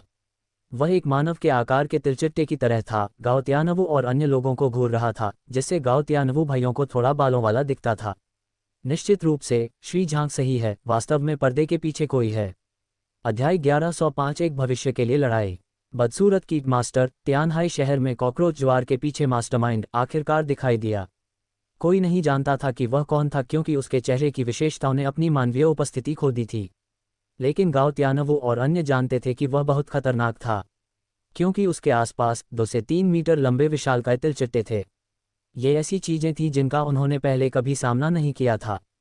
प्रत्येक कॉकरोच का कारपेस एक घृणित गंदगी पीला रंग था और इसकी पीठ पर विशाल पंख थे। जियो गुआंग्रेन थोड़ा सुस्त था।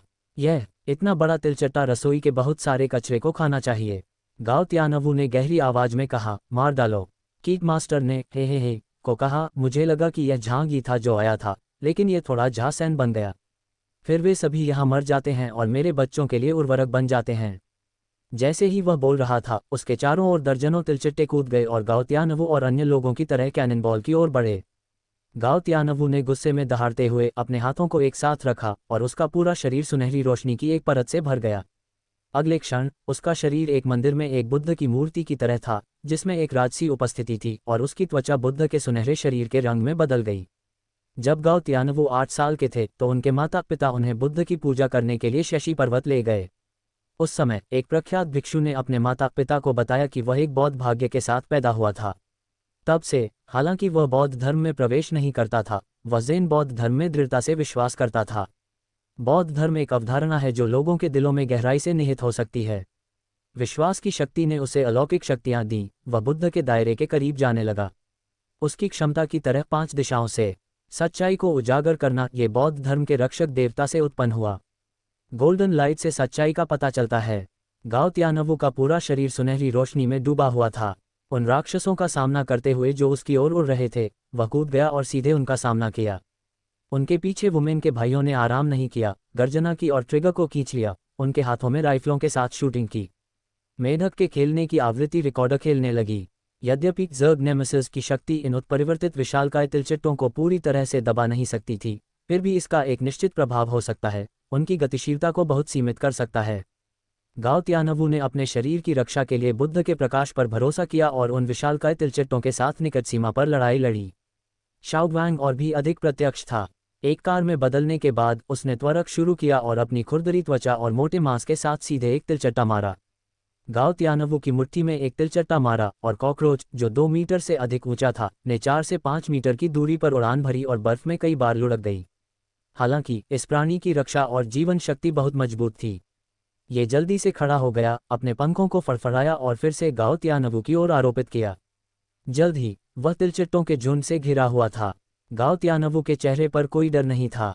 चूंकि उसने इन तिलचिट्टों से निपटने की हिम्मत की, तो वह पहले ही तैयार हो चुका था। उसने अपनी बाहों से मजबूत शराब की एक बोतल निकाली और उसे पी लिया, फिर अपना मुंह खोला और एक उग्र लौ को थूक दिया। मोको सच्चाई का खुलासा करता है, प्रजना राक्षसी कर्म की लपटों को शुद्ध करता है। कीड़े आग से सबसे अधिक डरते हैं, यह उनकी प्रकृति है। जैसे ही गाओ त्यानवू की आग की लपटें बाहर आ गईं, आसपास के तिलचिट्टे तुरंत डर से पीछे हट गए। भाई, मैं यहाँ हूँ। जियोगुआंग रंबलिंग ने निकास गैस उत्सर्जित की और फिर युद्ध के मैदान में भाग लिया। वह हवा में उड़ गया, ट्रंक स्वचालित रूप से खुल गया और फिर 1 दर्जन प्लास्टिक की बाल्टी उसमें से गिर गई। प्लास्टिक की बाल्टी हार्ड ग्राउंड में गिर गई और एक पॉप के साथ बिखर गई, और अंदर का गैसोलीन हर जगह छप गया। उन तिलचिट्टों को अनिवार्य रूप से छप गया था। गाओ त्यानवू ने आग की लपटों को छोड़ने का अवसर लिया और अपनी दाहिनी मुट्ठी से जमीन पर मारा। अचानक एक फायर ड्रैगन ने गैसोलीन के निशान का पीछा किया और सीधे तिलचिट्टे में चला गया। पुकारना! एक उग्र आग अचानक टूट गई और तिलचिट्टों का एक समूह आग में लपेटा गया और डर में नियंत्रण खो दिया। आग से डरना उनकी वृत्ति है। एक समय के लिए दर्जनों विशालकाय तिलचिट्टों ने गाओ त्यानवू और अन्य लोगों पर हमला करने की हिम्मत नहीं की, लेकिन उनसे बचने के लिए चुना। इस दृश्य ने कीट मास्टर को बहुत गुस्सा कर दिया, लेकिन आखिरकार वे निम्न स्तरीय जीव हैं। उनसे उपजाऊ, दिमागदार होने और मजबूत लड़ने की क्षमताएं होने की उम्मीद करना असंभव है ना? उसने अपनी आंखें घुमाईं और समस्या की खोज की। सतह पर ऐसा लगता है कि गाओ त्यानवू और अन्य लड़ाई में मुख्य बल हैं। वास्तव में मेढक का कॉकरोच ज्वार पर सबसे अधिक प्रभाव पड़ता है। यदि उसे मारा जा सकता है तो कॉकरोच ज्वार प्रभावित नहीं होगा और गाओ त्यानवू और अन्य निश्चित रूप से मर जाएंगे। कीट मास्टर ने अपना मुंह खोला और एक कीट चहकने दिया। आदेश प्राप्त करने के बाद 5 या 6 विशालकाय तिलचिट्टे ने तुरंत मेढक की ओर उड़ान भरी। जब मेढक ने ये देखा तो उसे खेलना बंद कर देना पड़ा। क्वैक! क्या कीड़े मेढक पर शिकार करना चाहते हैं? विशाल कॉकरोच के हमले का सामना करते हुए वह खड़ा हो गया और उसका सामना किया। कॉकरोच के विशाल पंजे के ब्लेड ने मेढक को चाकू मार दिया और मेढक के बर्फ सफ़ेद पेट ने उसे चकमा दिए बिना मारा। न केवल इसे कोई नुकसान नहीं हुआ, बल्कि कॉकरोच को हिंसक रूप से दर्जनों मीटर दूर उछाल दिया गया। यह अपनी लंबी जीभ को थूक देता है और इसे कोड़े की तरह घुमाता है। जीभ से जुड़े बलगम ने जल्दी से अन्य विशालकाय तिलचट्टों को एक साथ चिपका दिया और इसे एक तिलचट्टे गेंद में बदल दिया। क्वैक, मेढक सिर्फ लड़ना पसंद नहीं करते हैं, लेकिन वे बग के साथ काम करते समय नहीं खोएंगे। मेढक ने उसके पेट को थपथपाया और खुशी से मुस्कुराया। मेढक शांतिवादी हैं, लेकिन इसका मतलब यह नहीं है कि वह मजबूत नहीं है। अगर ऐसा होता तो उसे गाउतियानवु को उसके लिए विनम्र होने और उसे करीब जाने के लिए भोजन क्यों देना चाहिए। कीट मास्टर की अभिव्यक्ति इस समय उदास हो गई। उसने पहले ही महसूस किया कि कुछ गलत लग रहा था, लेकिन क्या किया जाए, वह सिर्फ एक बग मास्टर है और उसकी क्षमता बग को नियंत्रित करने और बग झुंड के विकास को बढ़ावा देने की है। लेकिन वह खुद से नहीं लड़ सकता। तियानहाई शहर के लिए बड़ी परेशानी पैदा करने के लिए उन्होंने कॉकरोच को रिसेप्टर्स के रूप में चुना। हालांकि वह अपने दास्ता एक मेढक से मिलने की उम्मीद नहीं करता था। धिक्कार है, तुम सब मरो, कीट मास्टर गर्जना कर गया, एक चाकू निकाला और फिर धीरे से उसकी कलाई काट दी। वह इतना पतला था कि उसने जिस खून को बहाया था वह हरा था। उसके चारों ओर विशालकाय तिलचट्टे ने खून की गंध को सूंघा और जल्दी से चारों ओर इकट्ठा हो गया। कीट के मास्टर ने तिलचट्टे को अपने खून को खिलाया, उनकी आंखें अचानक खून से चमक गईं। स्क्वीक, तिलचट्टे ने जमकर जकड़ा। गाउतियानवु और अन्य लोगों के भाव अंधेरा हो गए, ये जानते हुए कि दूसरा पक्ष दांत और नाखून से लड़ने जा रहा था। अच्छा किया, मैं तुम्हें एक बार में नीचे ले जाऊंगा। झांग यी अपने आसपास के लोगों के साथ कभी भी कंजूस नहीं है, खासकर वे जो उसकी मदद कर सकते हैं। इसलिए इस बार हथियार और उपकरण जो उन्होंने गाउतियानवु और अन्य दिए थे वे काफ़ी पर्याप्त थे। न केवल साधारण हथियार और गोला बारूद, कॉकरोच के झुंडों से निपटने के लिए डिज़ाइन किए गए फ्लेम थ्रोवर्स भी हैं और विशेष ग्रेनेड जो बड़े पैमाने पर नुकसान पहुंचा सकते हैं। वुमेन के ये युवा मौत से नहीं डरते थे। उन्होंने हथियार उठाए और उन उत्परिवर्तित तिलचट्टों से लड़ने के लिए आगे बढ़े। मेढक ने कहा, मेढक लड़ना पसंद नहीं करते हैं, लेकिन ये बड़े कीड़े स्वादिष्ट लगते हैं। मैं बस अधिक भोजन पर स्टॉक करूंगा और वसंत की प्रतीक्षा करूंगा। गु, अध्याय 1106। क्या यह उसे है? एक भयंकर लड़ाई के बाद गाउतियानवु भाइयों ने आखिरकार सभी उत्परिवर्ती तिलचट्टे को मार डाला, लेकिन इसके लिए उन्होंने भारी कीमत भी दी। गाउतियानवु को खून में ढंक दिया गया था, जिसमें 1 दर्जन से अधिक निशान थे जो तिलचट्टे से खिसक गए थे, और यहाँ तक कि मांस का एक टुकड़ा उसके कंधे से फाड़ा गया था। जियोगुआन को ऑटोबोट राज्य से बाहर निकाल दिया गया था और बर्फ पर लेट गया था, जिसमें उसके होंठ ठंड से बैंगनी रंग के हो गए थे। सौभाग्य से मेंढकों ने उन्हें तिलचट्टे द्वारा खाए जाने से बचाया। दूसरी ओर मेढक बरकरार था। वे विशालकाय तिलचट्टे डरावने लग रहे थे, लेकिन मेढक की आंखों में वे बस कुछ बड़े कीड़े थे। कीट मास्टर ने विशाल कॉकरोच को खो दिया, जिसे उसने खेती करने के लिए इतनी मेहनत की थी, और वह अपने दिल में जानता था कि वह आज जीवित नहीं रहेगा। एक आकर्षक मुस्कान उसके होठों पर दिखाई दी। ऐसा लगता है कि मेरी कार्रवाई इस बार विफल हो गई। मास्टर, यह मेरी अक्षमता है। उसने चाकू को अपने हाथ में उठाया और खुद को सीने में चाकू मार दिया। इस समय एक गोली ने उसकी मुरझाई कलाई को घेर लिया, जिससे उसे अपने शरीर के साथ तिलचट्टे को खिलाने से रोक दिया गया। शून्य में झांग यी अभिव्यक्ति से बाहर चला गया। उसके बगल में यांग शिनिक्सिन थे, जिन्होंने जोऊकीर और ब्लैक लोलिता वेशभूषा पहना था। यांग शिनिक्सिन सो रही है, हुआ को उसकी बाहों में पकड़े हुए। झांग यी, कीट मास्टर हैरान था। हालांकि उन्होंने कहा कि वह गंभीर थे, जब उन्होंने वास्तव में झांग यी को देखा तो वह कुछ भी नहीं था। यांग शिनिक्सिन ने हुआ के बालों को हिला दिया। उसके पीछे एक सेराफ धीरे धीरे 3 अलग अलग रंगों में 3 जोड़े पंखों के साथ उभरा। लाल प्यार का प्रतिनिधित्व करता है, काला घृणा का प्रतिनिधित्व करता है, नीला निर्णय का प्रतिनिधित्व करता है। इच्छा के दूत ने अपने धनुष को बढ़ाया और एक तीर को उखाड़ फेंका, एक लाल पंख उतार दिया और उसे कीट मास्टर की छाती में गोली मार दी। एक पल में उसकी आंखें जो पूरी तरह से मरना चाहती थीं। वह एक भेड़ के रूप में विनम्र था, यांग शिनिक्सिन को जुनून के साथ देख रहा था। झांग यी ने जोऊकीर को पहले वुमेन से लोगों को जाने और चंगा करने के लिए कहा। उन्होंने वास्तव में आज यहाँ जो कुछ भी हुआ वह सब देखा। आखिरकार झू झेंग ने उन्हें पहले ही तियानी शहर में उपग्रह नियंत्रण अधिकार दिए थे। यहाँ जमीन पर होने वाला कोई भी आंदोलन यांग शिनिक्सिन के नियंत्रण के भीतर है। शुरू से ही यहाँ एक लड़ाई हुई और झांग यी देख रहा था। वह कार्रवाई करने की जल्दी में नहीं था, लेकिन ये देखना चाहता था कि क्या गाउतियानवु जैसे लोग खेती के लायक थे। तथ्यों ने साबित कर दिया है कि वे वास्तव में काफ़ी युवा हैं, भयंकर और कड़ी मेहनत करते हैं। तियानहाई सिटी के लिए, जो वर्तमान में प्रतिभा में गिरावट का अनुभव कर रहा है, ये वास्तव में एक अच्छा नया रक्त है। हुआ ने कूदकर कीट मास्टर के सिर पर सीधे एक पंजा दबाया। बूम! उसके शरीर को सीधे बर्फ में धकेल दिया गया था। यांग शिनिक्सिन और झांग यी उसके पास गए और यांग शिनिक्सिन ने पूछा, आप कौन हैं? आप तियानहाई शहर में परेशानी क्यों कर रहे हैं? कीट मास्टर ने बिना किसी हिचकिचाहट के सच कहा। किसी को प्यार करना बिना किसी आरक्षण के खुद को समर्पित करना है। मेरा नाम राचद है और मैं एक गो मास्टर हूँ। मेरे गुरु ने मुझे यहाँ आने और झांग यी के लिए परेशानी का कारण बनने का आदेश दिया। यांग शिनिक्सिन और झांग यी ने एक दूसरे को देखा। मालिक, ऐसा लगता है कि यह कीट मास्टर सिर्फ एक छोटा आदमी है और उसके पीछे असली मास्टरमाइंड है। आपका गुरु कौन है? यांग शिनिक्सिन ने पूछा। कीट मास्टर ने धीरे धीरे एक नाम कहा। जब झांग यी ने ये नाम सुना तो उसकी आंखें विस्मय से भर गईं। ये वह है। झांग यी नाम उसके लिए अपरिचित नहीं था, लेकिन उसने कभी उम्मीद नहीं की थी कि वह व्यक्ति अभी भी जीवित था और उस पर बदला लेने के लिए तियानी शहर आएगा। झांग यी ने भड़काया और हैरान था। वह वास्तव में ये पता नहीं लगा सका कि वह व्यक्ति वापस क्यों आया। आप उसके खिलाफ जाने की हिम्मत क्यों करेंगे? उसे वापस ले जाओ और उसे ध्यान से पूछताछ करो। उसके मुंह से हर उपयोगी जानकारी निकालो। झांग यी ने हल्के से कहा। हुआ का आकार तुरंत बड़ा हो गया और उसने थोड़ा घृणा के साथ कीट मास्टर को उसके मुंह में उठाया। यह आदमी घृणित खुशबू आ रही है। झांग यी गाओ त्यानवो और अन्य को देखने के लिए घूम गया। वे इस समय गंभीर रूप से घायल हो गए थे। अगर उन्हें समय पर उपचार नहीं मिला तो वे करेंगे इस मौसम में जल्दी मरो। हालांकि जब उन्होंने झांग यी को आते देखा तो वे अभी भी पकड़े गए झांग यी के आने और उनसे कुछ कहने का इंतजार कर रहे थे। झांग यी ने निर्धारित आंखों के साथ युवा लोगों के इस समूह को देखा और सिर हिलाया। आपने इस बार एक अच्छा काम किया। मैं आपको ठीक करूंगा और आपको एक उदार इनाम दूंगा। गाओ त्यानवू ने अपना सिर हिलाया। हम पुरस्कार नहीं चाहते हैं। झांग यी ने अपनी भौहें और आधी फुफुस को उठाया। आप एक इनाम नहीं चाहते हैं? क्या इसका मतलब है कि आप नहीं चाहते कि मैं आपको पर्याप्त दे? यदि कोई व्यक्ति कहता है कि वह कुछ भी नहीं चाहता है तो यह निश्चित रूप से है क्योंकि वह अधिक चाहता है।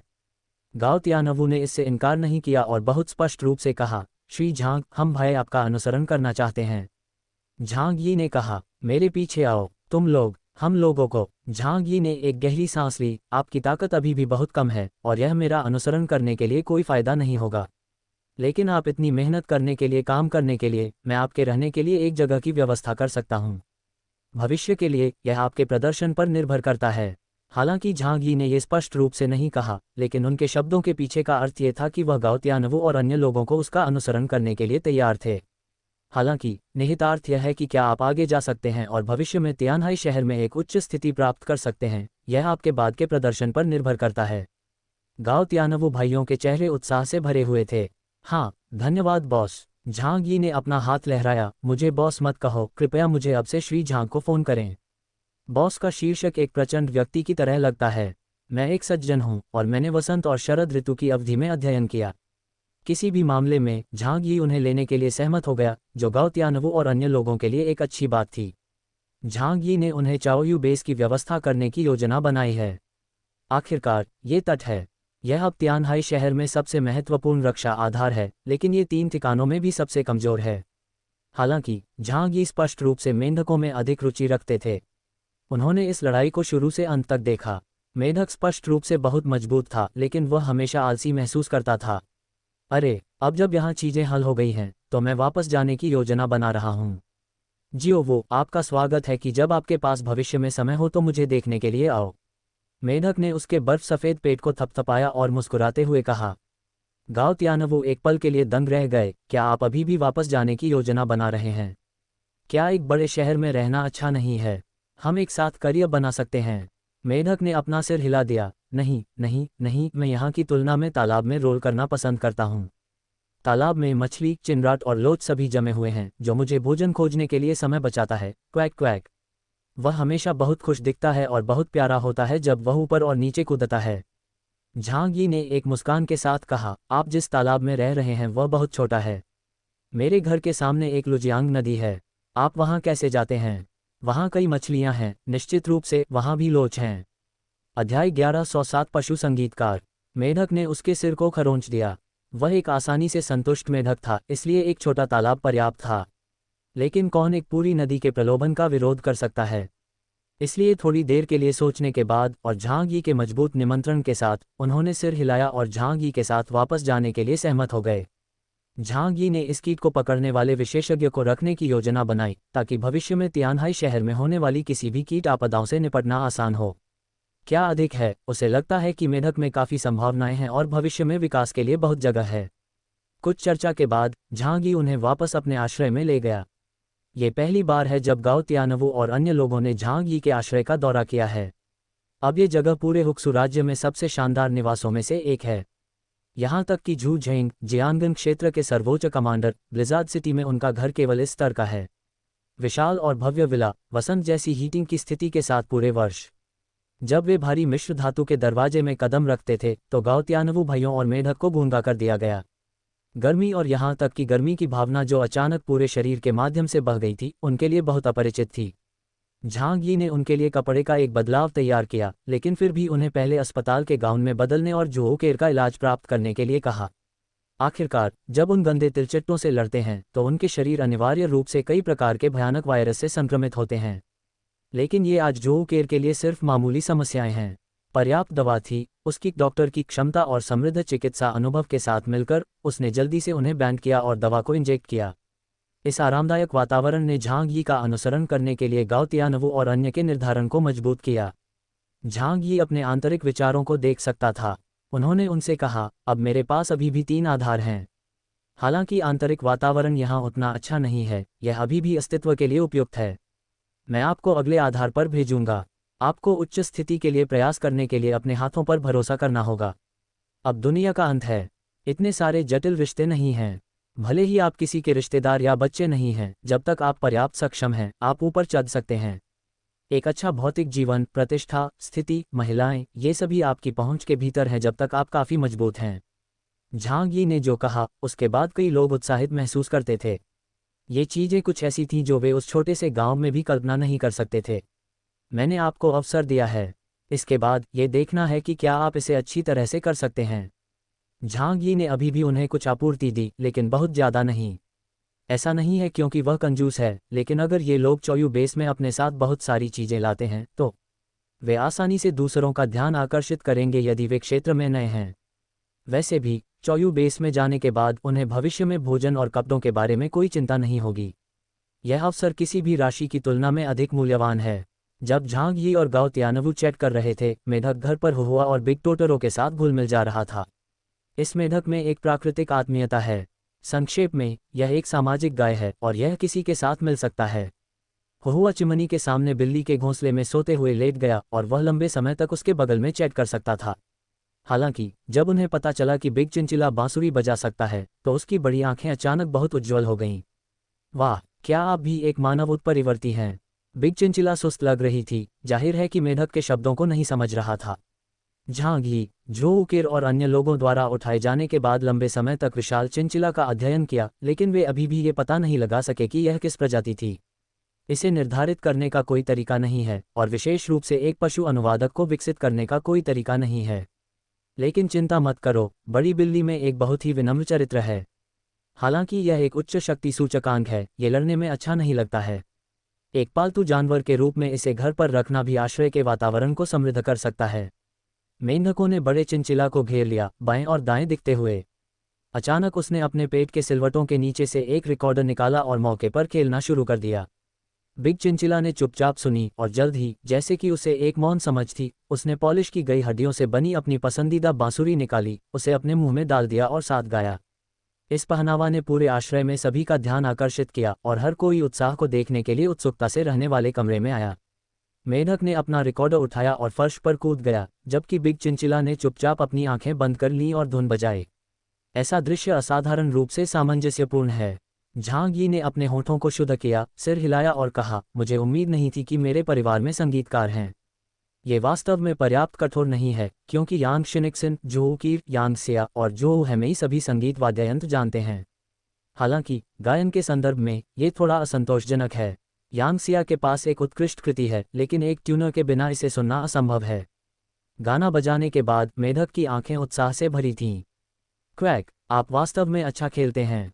बिग चिंचिला ने अपना मुंह खोला और एक हिरन की तरह एक आवाज बनाई। यांग शिनिक्सिन झांग यी तक चला गया और उससे कहा, बिग चिंचिला संगीत खेल सकता है और यह एक उत्परिवर्तित मानव भी हो सकता है। इसे इस बड़े मेढक के साथ अधिक समय बिताने दें, शायद यह अपनी स्मृति को उत्तेजित कर सकता है। झांग यी ने सिर हिलाया, ये समझ में आता है। भले ही यह वैसे भी बेकार है, यह उन्हें सुनना बुरा नहीं है। हमारे पास यहाँ एक बैंड है, यांग शिनिक्सिन ने हंसते हुए कहा, और यह पशु बैंड है। झांग यी ने गाओ त्यानवू और अन्य लोगों को छोड़ दिया, कमरे में एक गोल मेज स्थापित किया और एक साथ एक अद्भुत भोजन किया।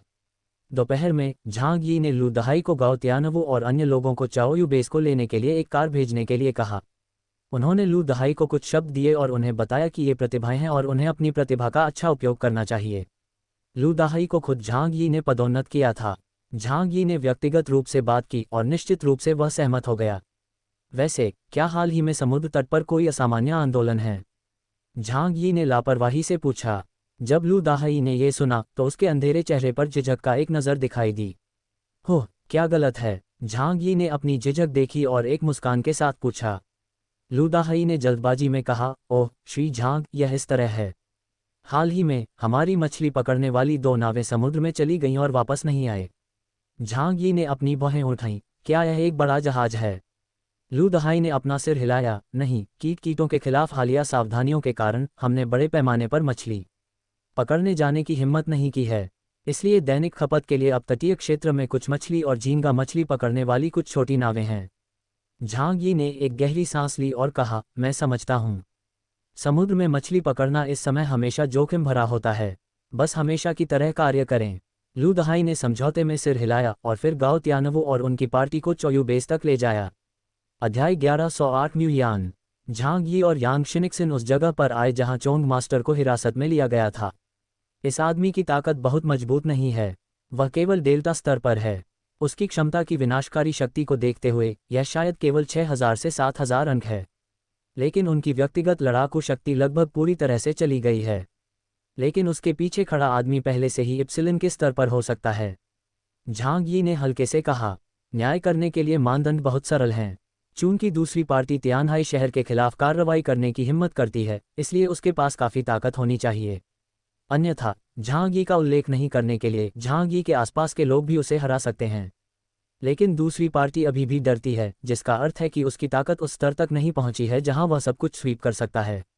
जब तक प्रतिद्वंद्वी की ताकत जुवानवू के स्तर तक पहुंच सकती है, मुझे डर है कि वे तियानहाई शहर में भाग लेंगे और कहर बर पाएंगे। मास्टर चोंग को देखते हुए जो यांग शिनिक्सिन को एक जुनूनी अभिव्यक्ति के साथ देख रहा था, झांग यी ने उसकी ठुड्डी को छुआ। हालांकि यह आदमी पकड़ा गया है, हम पर्दे के पीछे व्यक्ति को दिखाने के लिए कैसे प्राप्त करते हैं? यदि उस आदमी को नहीं मारा जाता है तो वह एक बहुत बड़ा खतरा है। यांग शिनिक्सिन के होंठों पर एक मुस्कान दिखाई दी। भाई जिंगसिन को इस समस्या को हल करने दें। उसने कुछ घृणा के साथ कीट मास्टर को देखा। मेरी ताकत बढ़ने के बाद मेरा दूसरों पर अधिक नियंत्रण है। इस स्तर के एक विदेशी के साथ मेरा नियंत्रण 24 घंटे तक बनाए रखा जा सकता है। आप पूरी तरह से उसका उपयोग दूसरे पक्ष को झूठी जानकारी देने के लिए कर सकते हैं और उसे कार्रवाई करने दे सकते हैं। झांग यी ने यांग शिनिक्सिन को उत्सुकता से देखा। क्या? चूंकि दूसरी पार्टी को पता है कि मैं यहाँ हूँ, उसके लिए आसानी से कार्रवाई करना असंभव है ना? उन्होंने असहाय रूप से कहा, भले ही मैं तियानहाई शहर को छोड़ने का नाटक करता हूँ, मेरी क्षमता वास्तव में जगह है। कोई फर्क नहीं पड़ता कि मैं कितनी दूर हूँ, मैं जल्दी से तियानी शहर में लौट सकता हूँ। यांग शिनिक्सिन की आंखें एक चालाक चाप के साथ जलती हैं। चूंकि अंतरिक्ष में प्रतिद्वंद्वी के लिए खामियों को छोड़ने का कोई तरीका नहीं है, तो चलो अंदर से योजना बनाते हैं। झांग यी ने झपकी ली। ये किस तरह का बयान है? यांग शिनिक्सिन ने कहा, चलो बस ये कहते हैं कि बहन केर 9 महीने की गर्भवती है और जल्द ही जन्म देगी। झांग यी पीएफएफ। उसकी आंखें चौड़ी हो गईं। क्या ये ठीक है? यांग शिनिक्सिन ने उसकी ओर देखा और शांति से कहा, जरा कल्पना करो, अगर आपकी महिला अब घर पर जन्म दे रही है, तो क्या आपके पास अभी भी लड़ने के लिए दिल है? दूसरी पार्टी एक चालाक आदमी है और निश्चित रूप से इस अवसर को याद नहीं करेगा। झांग यी ने सिर हिलाया और इसके बारे में ध्यान से सोचा। यांग शिनिक्सिन ने कहा कि वास्तव में एक अच्छा था। आप उसे वापस जाने और मास्टरमाइंड को इस खबर को बताने के लिए कहने का मतलब है। लेकिन क्या वह इस पर विश्वास करेगा? यांग शिनिक्सिन के चेहरे पर एक ठंडी अभिव्यक्ति थी। ये बेहतर होगा यदि आप मुझे एक मृत याद दिलाएं। मैं उसे जानकारी बताने के तुरंत बाद इस हारने वाले को मरने दूंगा। पर्दे के पीछे का आदमी अपने अधीनस्थों की वफादारी पर संदेह कर सकता है, लेकिन उसने कल्पना नहीं की होगी कि उसके अधीनस्थ अपने दुश्मनों के लिए झूठी जानकारी देने के लिए अपने जीवन को जोखिम में डालेंगे। झांग यीशन ने सहमति व्यक्त की। ये समझ में आता है। अकेले उस व्यक्ति को, यहाँ तक कि मुझे इस पर संदेह करने में मुश्किल समय होगा। यांग शिनिक्सिन ने फुसफुसाया, लेकिन एक और सवाल है। अगर हम उस व्यक्ति को लुभाते हैं तो भाई, क्या आप उसे मार सकते हैं? इस बार ये झांग यी की बारी थी कि वह उसके चेहरे पर एक आत्मविश्वास से भरी मुस्कान दिखाए।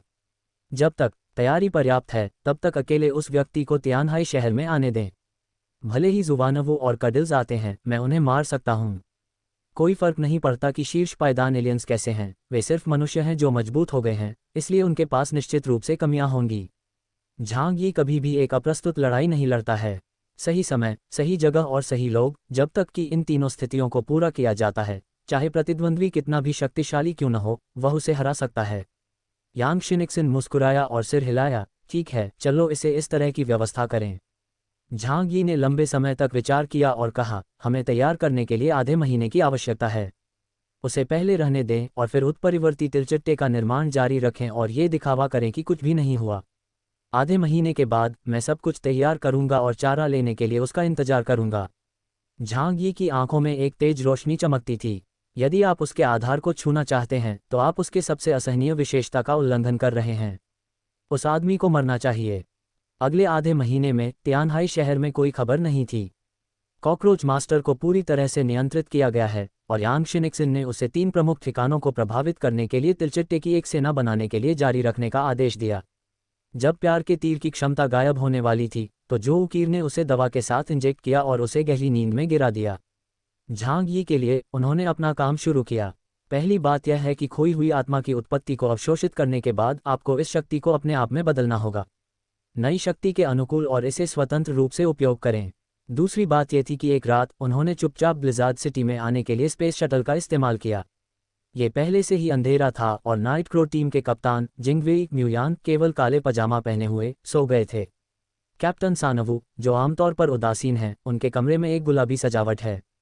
राजकुमारी के झूला और विभिन्न गुड़िया ने कमरे को भर दिया। ऐसा लग रहा था कि केवल इस तरह से उसे लंबे समय से खोई हुई गर्मी का पता चल सकता है। सर्वनाश के बाद उसने अपने सभी परिवार के सदस्यों को खो दिया है और उसके दोस्तों ने भी भटकने की प्रक्रिया में एक के बाद एक बदल दिया है। आजकल वह मानव स्वभाव की कुरूपता को देखने के लिए उपयोग की जाती है। वह पहले से ही अपना दिल बंद कर चुकी है और अब किसी पर भरोसा नहीं करती है। अचानक एक अदृश्य आयामी दरवाजा उसके बेडरूम के बिस्तर के सामने खुल गया। क्लैटर, एक बहुत नर्म ध्वनि थी। ये लकड़ी के फर्श पर कदम रखने वाले जूते की आवाज़ थी। मुयान की आंखें तुरंत खुल गईं। उसकी आंखें सुस्त बर्फ नीली थीं। वह अंधी थी और मूल रूप से कुछ भी नहीं देख सकती थी, लेकिन नतीजतन उन्होंने विशेष शक्तियों को जगाया और अपने चारों ओर सब कुछ महसूस करने में सक्षम थे। यह इस क्षमता और उसकी अन्य क्षमता शैडो योद्धा के कारण ठीक है कि वह झू जेंग की छाया टोही बल नाइट क्रो स्क्वाड की कप्तान बन गई। टेंग, मुयान खड़े होकर झांग यी के चेहरे की ओर सीधे अपनी कोहनी को स्थानांतरित कर दिया। पतली चांदनी खिड़की से कमरे में चमकता है। वह केवल काले फीता पजामा पहने हुए है और उसके सफ़ेद बछड़े चमकीले रूप से चमक रहे हैं। यह मैं हूँ, झांग यी ने शांति से कहा। मुयान का आंकड़ा अचानक मध्य हवा में रुक गया और फिर जल्दी से उसके हमले को वापस ले लिया, लेकिन इस कार्रवाई के कारण बिस्तर पर गिर गया। झांग यी ने रोशनी को चालू नहीं किया।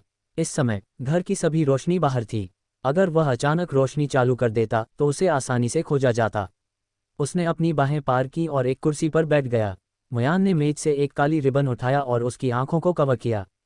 कैप्टन कैस, बस मुझे झांग यी कहो, यह अब काम नहीं कर रहा है। ठीक है, कोडनेम झांग। झांग यी ने एक गहरी सांस ली और कहा, आप बहुत खुश हैं, क्या आप नहीं हैं? मुयान के मुंह के कोने पर एक बेहोश मुस्कान दिखाई दी, जैसे कि वह थोड़ी गर्वित थी। झांग यी ने उसकी नाक को छुआ। निश्चित रूप से पर्याप्त है, महिलाएं सभी समान हैं, बहुत प्रतिशोधी हैं। अध्याय 1109 सुनामी। मुयान बिस्तर पर बैठे थे और कपड़े बदलने की जल्दी में नहीं थे। शायद ये कहा जा सकता है कि वह अब अपने कपड़े नहीं बदल सकती है। आखिरकार उसने अपने पजामा के नीचे कुछ भी नहीं पहना था। झांग यी ने कहा, मुझे क्षमा करें, यह मेरा पहली बार आपके घर आ रहा है, इसलिए मुझे लिविंग रूम में जगह नहीं मिली। चिंता मत करो, मैंने कुछ भी नहीं देखा।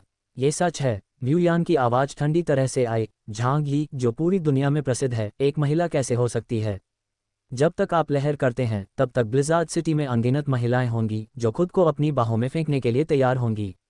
हालांकि उसने अपने बछड़ों को घुमाया, अपने घुटनों को अपने हाथों से गले लगाया और ऐसा लग रहा था कि काली धुंध के माध्यम से झांग यी को देखने में सक्षम हो गया। जब आप रात में इतनी देर से यात्रा करते हैं तो आप क्या करना चाहते हैं?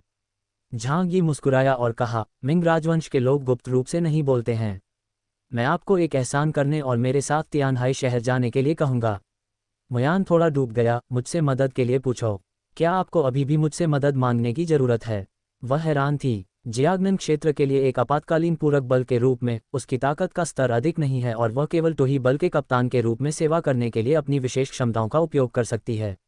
झांग यी इतना शक्तिशाली है, क्या वह उसकी मदद करने के लिए उपयोग करेगा? झांग यी ने शांति से कहा, हर कोई एक पेंच है। ये बेकार नहीं होगा, लेकिन इसे उचित स्थिति में नहीं रखा गया है। मुझे इस मामले के लिए आपकी क्षमता पर भरोसा करने की आवश्यकता है। मुयान ने झांग यी का अनुसरण करने के अपने अनुरोध को याद किया, लेकिन अस्वीकार कर दिया गया था और मदद नहीं कर सकता था, लेकिन उसकी ठुड्डी को थोड़ा बढ़ा दिया। यह नहीं है कि आपने पहले क्या कहा था। झांग यी के चेहरे पर मुस्कान और भी मजबूत हो गई। क्या आप सुंदर माना जाता है? म्यूयान के ठंडा चेहरे पर एक ब्लश दिखाई दिया। नहीं, उसने ठंड से कहा। झांग यिक्सिन ने कहा, यदि नहीं, तो आप खंडन करने के लिए बहुत उत्सुक नहीं होंगे। लेकिन उन्होंने इसे जोर से नहीं कहा। महिलाएं डुप्लिकेटी प्राणी हैं। इस समय उन्हें उजागर करना एक मूर्ख का विचार होगा। इसके बारे में कैसे आप जा रहे हैं? उन्होंने बस और स्पष्ट रूप से पूछा। मुयान ने थोड़ी देर के लिए सोचा और अचानक पूछा, आपको केवल झूशुआई जाने की आवश्यकता है। यदि वह आदेश देता है तो मैं निश्चित रूप से जाऊंगा। आपको देर रात मेरे पास क्यों आना है? झांग यी ने उसकी तरफ देखा और कहा, मैं तुम्हें एक एहसान के कारण नहीं मानता, लेकिन मैं झू झेंग को एक एहसान नहीं देना चाहता। वास्तव में ये भी मुयान के लिए एक परीक्षण है। पहली बार म्यूयान ने झांग यी का अनुसरण करने के लिए कहा। झांग यी को स्थानांतरित कर दिया गया, लेकिन वह मुयान की वफादारी की गारंटी नहीं दे सकता था। इसलिए इस बार झांग यी ये देखना चाहती थी कि क्या वह उसके लिए ब्लिज़ार्ड सिटी के नियमों का उल्लंघन करने के लिए तैयार है। ब्लिज़ार्ड सिटी पूरी तरह से सैन्यीकृत है। किसी को भी मुख्यालय से प्राधिकरण के बिना छोड़ने की अनुमति नहीं है, विशेष रूप से जांच टीम जैसे शक्तिशाली एजेंसियों। निश्चित रूप से मुयान गहरे विचार में गिर गया। वह ये भी अच्छी तरह से जानती थी कि झांग यी का उद्देश्य क्या था। एक लंबे समय के बाद उसने अपने होठों को शुद्ध किया। अगर मैं आपके साथ छोड़ देता हूं, तो क्या आप मुझे अपनी टीम में शामिल होने दे सकते हैं? उसके दिल में हमेशा एक डर था, जल्दी या बाद में वह जो बर्फ की आत्मा के साथ प्रत्यारोपित है उसे झूयू द्वारा अवशोषित किया जाएगा और पोषण बन जाएगा। पूरे तियानहाई शहर को देखते हुए केवल झांग यी ही अपनी सुरक्षा की रक्षा कर सकता है। झांग यी ने शांति से कहा, बस यह एक बात आपके लिए मेरे साथ रहने के लिए पर्याप्त नहीं है, लेकिन यह मेरे दिल में आपके अंक बढ़ाएगा। तो आप जाते हैं या नहीं, यह आपके ऊपर है। मुयान ने अपने होठों को शुद्ध किया। झांग यी की सावधानी ने उसे उदासी बना दिया। हालांकि झांग यी ने अचानक कहा, आप मेरी टीम में शामिल हो सकते हैं या नहीं? आपने मेरी मदद की और मुझे यह एहसान याद होगा। फिर पूरे जियांगन क्षेत्र में कोई भी आपको छू नहीं सकता है, यहाँ तक कि झू झेंग भी नहीं। मुयान ने अपना सिर जमीन से उठाया। ये वही था जो वह सबसे ज्यादा चाहती थी। उसने इस बार सीधे संकोच नहीं किया और सीधे सिर हिलाया। ठीक है, मैं तुम्हारे साथ जाने का वादा करता हूँ। झांग यी के होठों पर एक मुस्कान दिखाई दी। सब कुछ उसके नियंत्रण में था। फिर अपने कपड़े पहले बदलो। वह दरवाजे से बाहर चला गया, जिससे मुयान को थोड़ा निराशा हुई। अगर झांग यी के विश्वास को हासिल करने का मौका होता तो वह खुद को समर्पित करने का मन नहीं करेगी। लेकिन जाहिर है झांग यी अज्ञात स्रोतों से खाना नहीं खाएगा। दुनिया के अंत से पहले वह अक्सर बैटल रॉयल गेम खेलते थे और उन्होंने कई लोगों को देखा था जो इस संबंध में पीड़ित थे। अपने आप को सिर्फ इसलिए परेशानी में न डालें क्योंकि आप लालची हैं। कौन जानता है कि इस दुनिया में कितने चीनी बच्चे अंधेरे पक्ष में जा रहे हैं। मुयान ने कॉम्बैट वर्दी का एक पूरा सेट रखा और फिर झांग यी का अनुसरण किया। कुछ ही मिनटों में वे तियानहाई शहर पहुंचे। देर रात थी और रोशनी को आश्रय के अंदर उज्ज्वल रूप से जलाया गया था। हर कोई सो नहीं गया, लेकिन कुछ होने का इंतजार कर रहे थे। मुयान के यहाँ आने के बाद झांग यी ने मुयान की कुछ पहचान उनके लिए पेश की। हालांकि परिवार में हर कोई इस जिंगवेई कप्तान के बारे में जानता था। जब उन्हें पता चला कि वह एक युवा, सुंदर और स्वभाव वाली लड़की थी, तब भी वे मदद नहीं कर सकती थीं, लेकिन थोड़ी सावधान रह सकती हैं। यांग शिनिक्सिन ने अपनी घड़ी पर नजर डाली और शांति से कहा, समय के अनुसार सिस्टर केर, आपको इस समय डिलीवरी रूम में कड़ी मेहनत करनी चाहिए। उसने कहा और जोऊ कीर पर नजर डाली। जोऊ कीर अवाक था, उसके पैरों पर मुहर लगाई, चारों ओर मुड़कर कमरे में चला गया। झांग यी ने मुयान को लिविंग रूम में सोफे पर बैठने के लिए कहा और यांग सिया ने उसे एक कप चाय डाली। कृपया यह अगला करें। देर रात, ये पहले से ही सर्दियों के बीच में है। ये तियानहाई शहर में लगभग हर दिन छीनता है और यह एक बहुत बड़ा बर्फ का तूफान है। चौयू बेस के लोग पहले से ही भूमिगत आश्रय में प्रवेश कर चुके थे, भारी दरवाजा बंद कर चुके थे और अपेक्षाकृत गर्म वातावरण में सो गए। लेकिन समुद्र में गहरी एक अंडरकंट्रेंट है। अंधेरा पानी लगातार तूफान में उब रहा था, जैसे कि कुछ लहरों को चला रहा हो। लहरें उच्च और उच्चतर हो रही हैं, एक के बाद तियानहाई शहर के समुद्र तट से टकरा रही हैं। विशाल समुद्र के नीचे एक विशाल और भयानक छाया जल्दी से तियानहाई शहर की ओर तैर गई। बूम बूम, लहरें दूर से सिर्फ एक काली रेखा की तरह दिखती हैं, लेकिन जैसे ही वे तट के करीब आते हैं वे धीरे धीरे डरावने हो जाते हैं। अंत में ये तियानी शहर के समुद्र तट पर भारी पड़ते हुए दसियों मीटर की ऊंचाई के साथ एक विशाल लहर में बदल गया। चोयू बेस पर अलार्म अचानक लग रहा था और सभी को जगाया गया।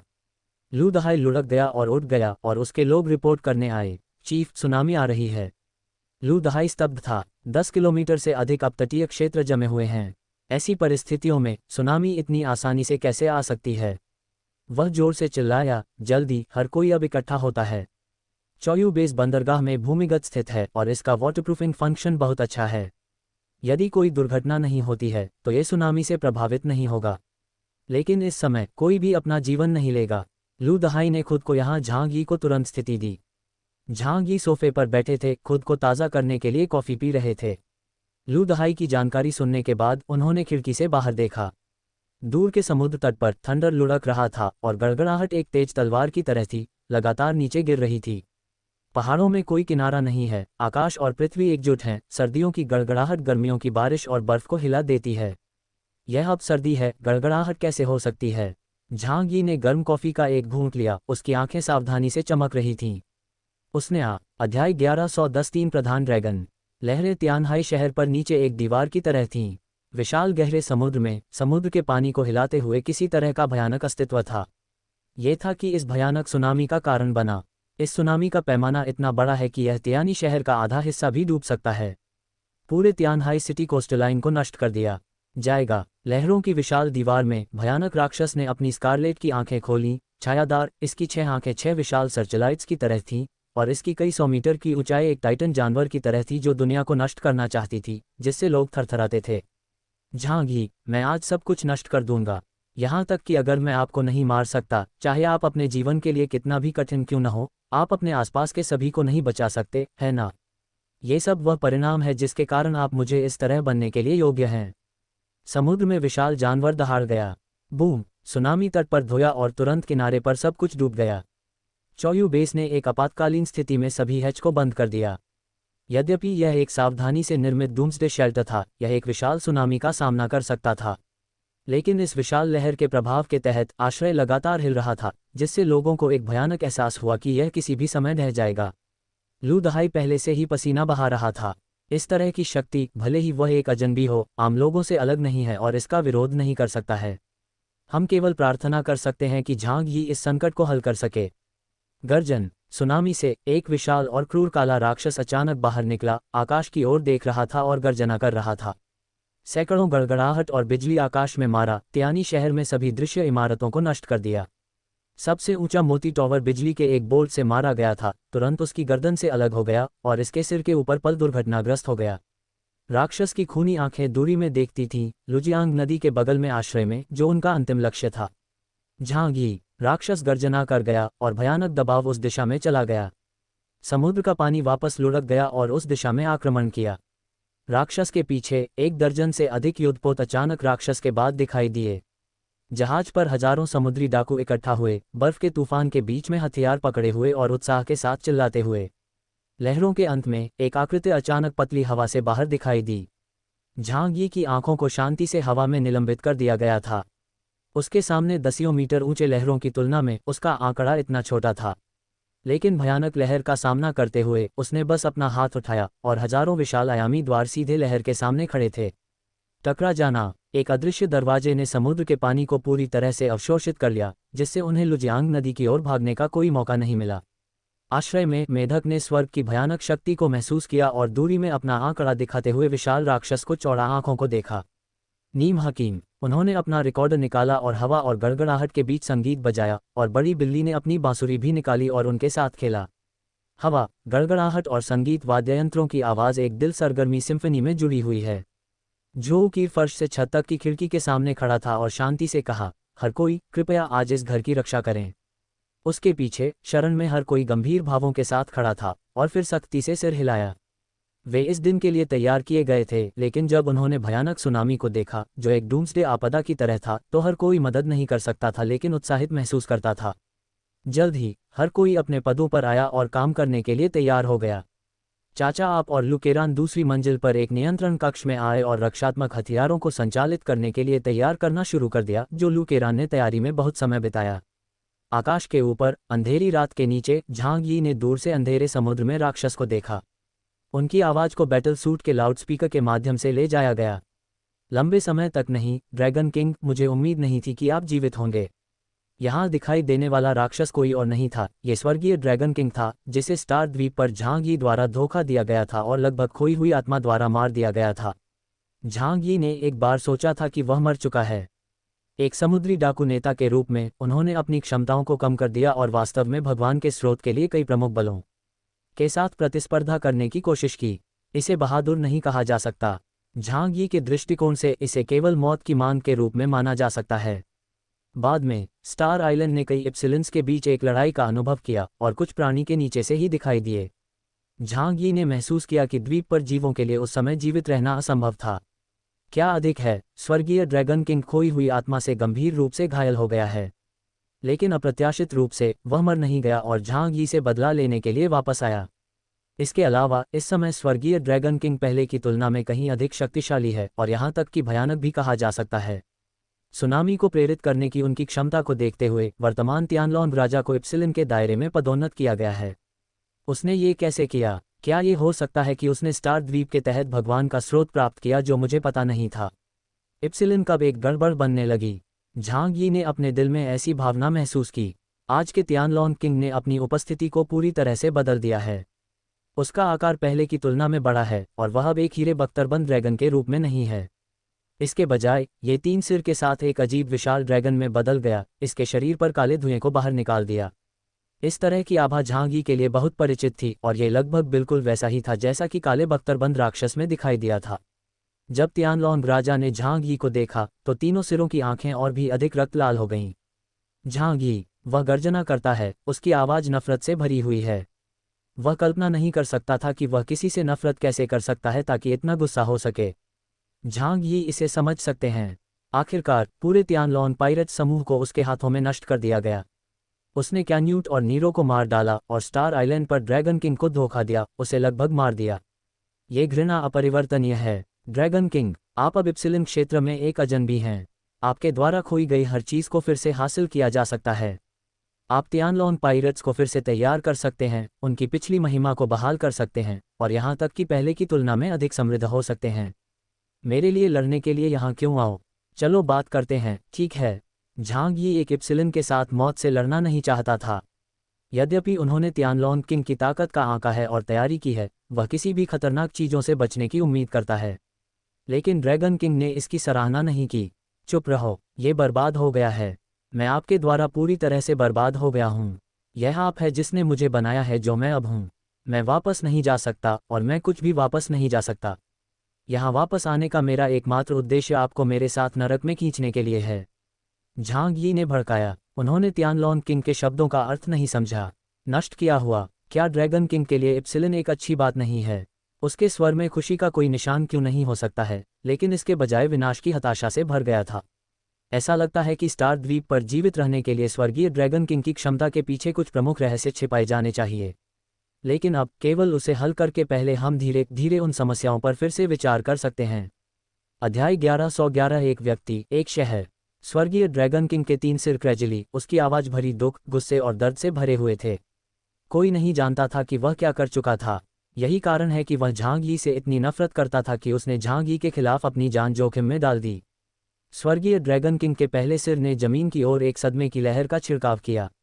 जमीन पर दहाड़, केंद्र के रूप में उसके साथ पृथ्वी अचानक गिर गई और पृथ्वी और चट्टानें आकाश में स्पाइक्स की तरह बढ़ गईं, एक विशाल पत्थर की लहर में बदल गईं और सीधे झांग यी और उसके पीछे आश्रय के लिए जा रहे थे। एक झटका के साथ तियानलॉन किंग के आसपास कई किलोमीटर की भूमि तुरंत गिर गई और डूब गई और आक्रामक आसपास के क्षेत्र की ओर फैलना जारी रहा।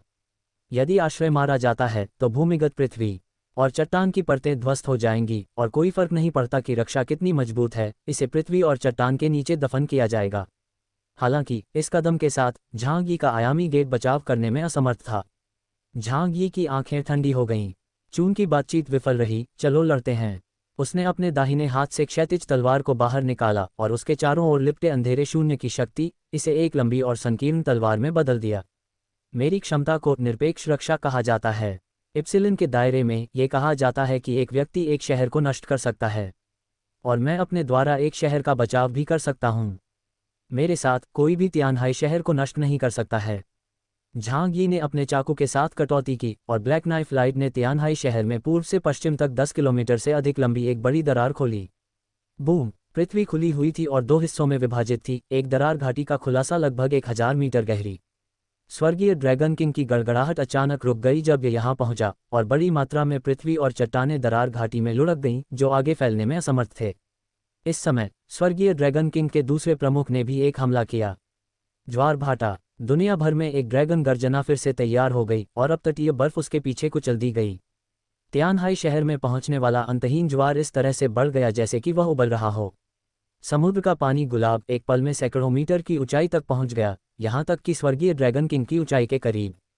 पानी की विशाल दीवार वास्तव में दर्जनों मील तक फैली हुई थी, जैसे कि यह पूरे तियानहाई शहर को डूबने जा रहा था।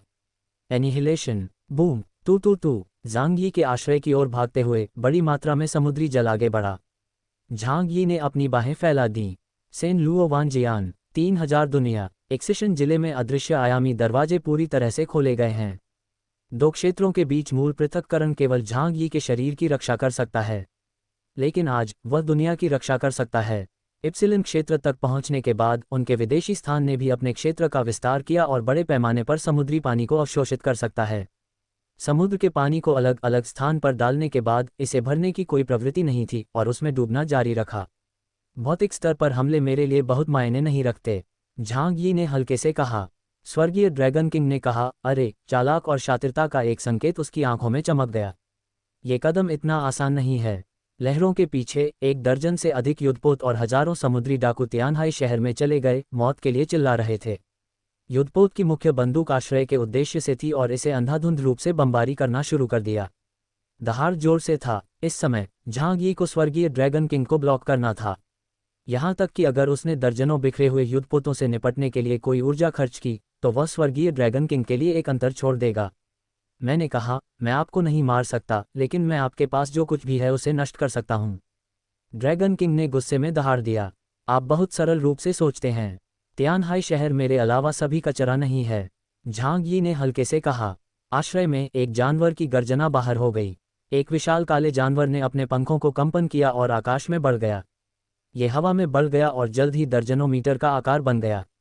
पूरे शरीर में तेज काले बाल एक स्टील सुई के रूप में तेज थे। हुहुआ ने अपने पंखों को फड़फड़ाया और आकाश में चढ़ गया, अपना मुंह खोला और एक परमाणु सांस को गोली मार दी, सीधे एक युद्धपोत पर सैकड़ों समुद्री डाकू को पहुंचते हुए। इसने अपने पंखों को फड़फड़ाया और अन्य 2 युद्धपोतों के बीच पहुंचने के बाद एक आफ्टर इमेज के रूप में जल्दी से चला गया। तब हुहुआ ने अपना विशाल मुंह खोला और उसके मुंह के सामने एक विशाल ब्लैक होल बन गया। मजबूत सक्शन बल ने सीधे 2 युद्धपोतों को घसीटा। आहा! पायरेट्स के हमलों का हुहुआ पर कोई प्रभाव नहीं पड़ा। रक्षा के संदर्भ में हुहुआ की शारीरिक रक्षा क्षमता पूरे तियानहाई शहर में सबसे अच्छी थी। सैकड़ों समुद्री डाकुओं सहित 2 युद्धपोतों को सीधे हुहुआ द्वारा निगल लिया गया था। फिर मांस और रक्त की शक्ति अपनी क्षमताओं को भर देती है। ये वावा की क्षमता ग्लूटन है और इसके दुश्मनों को यह अपनी क्षमताओं में बदल सकता है।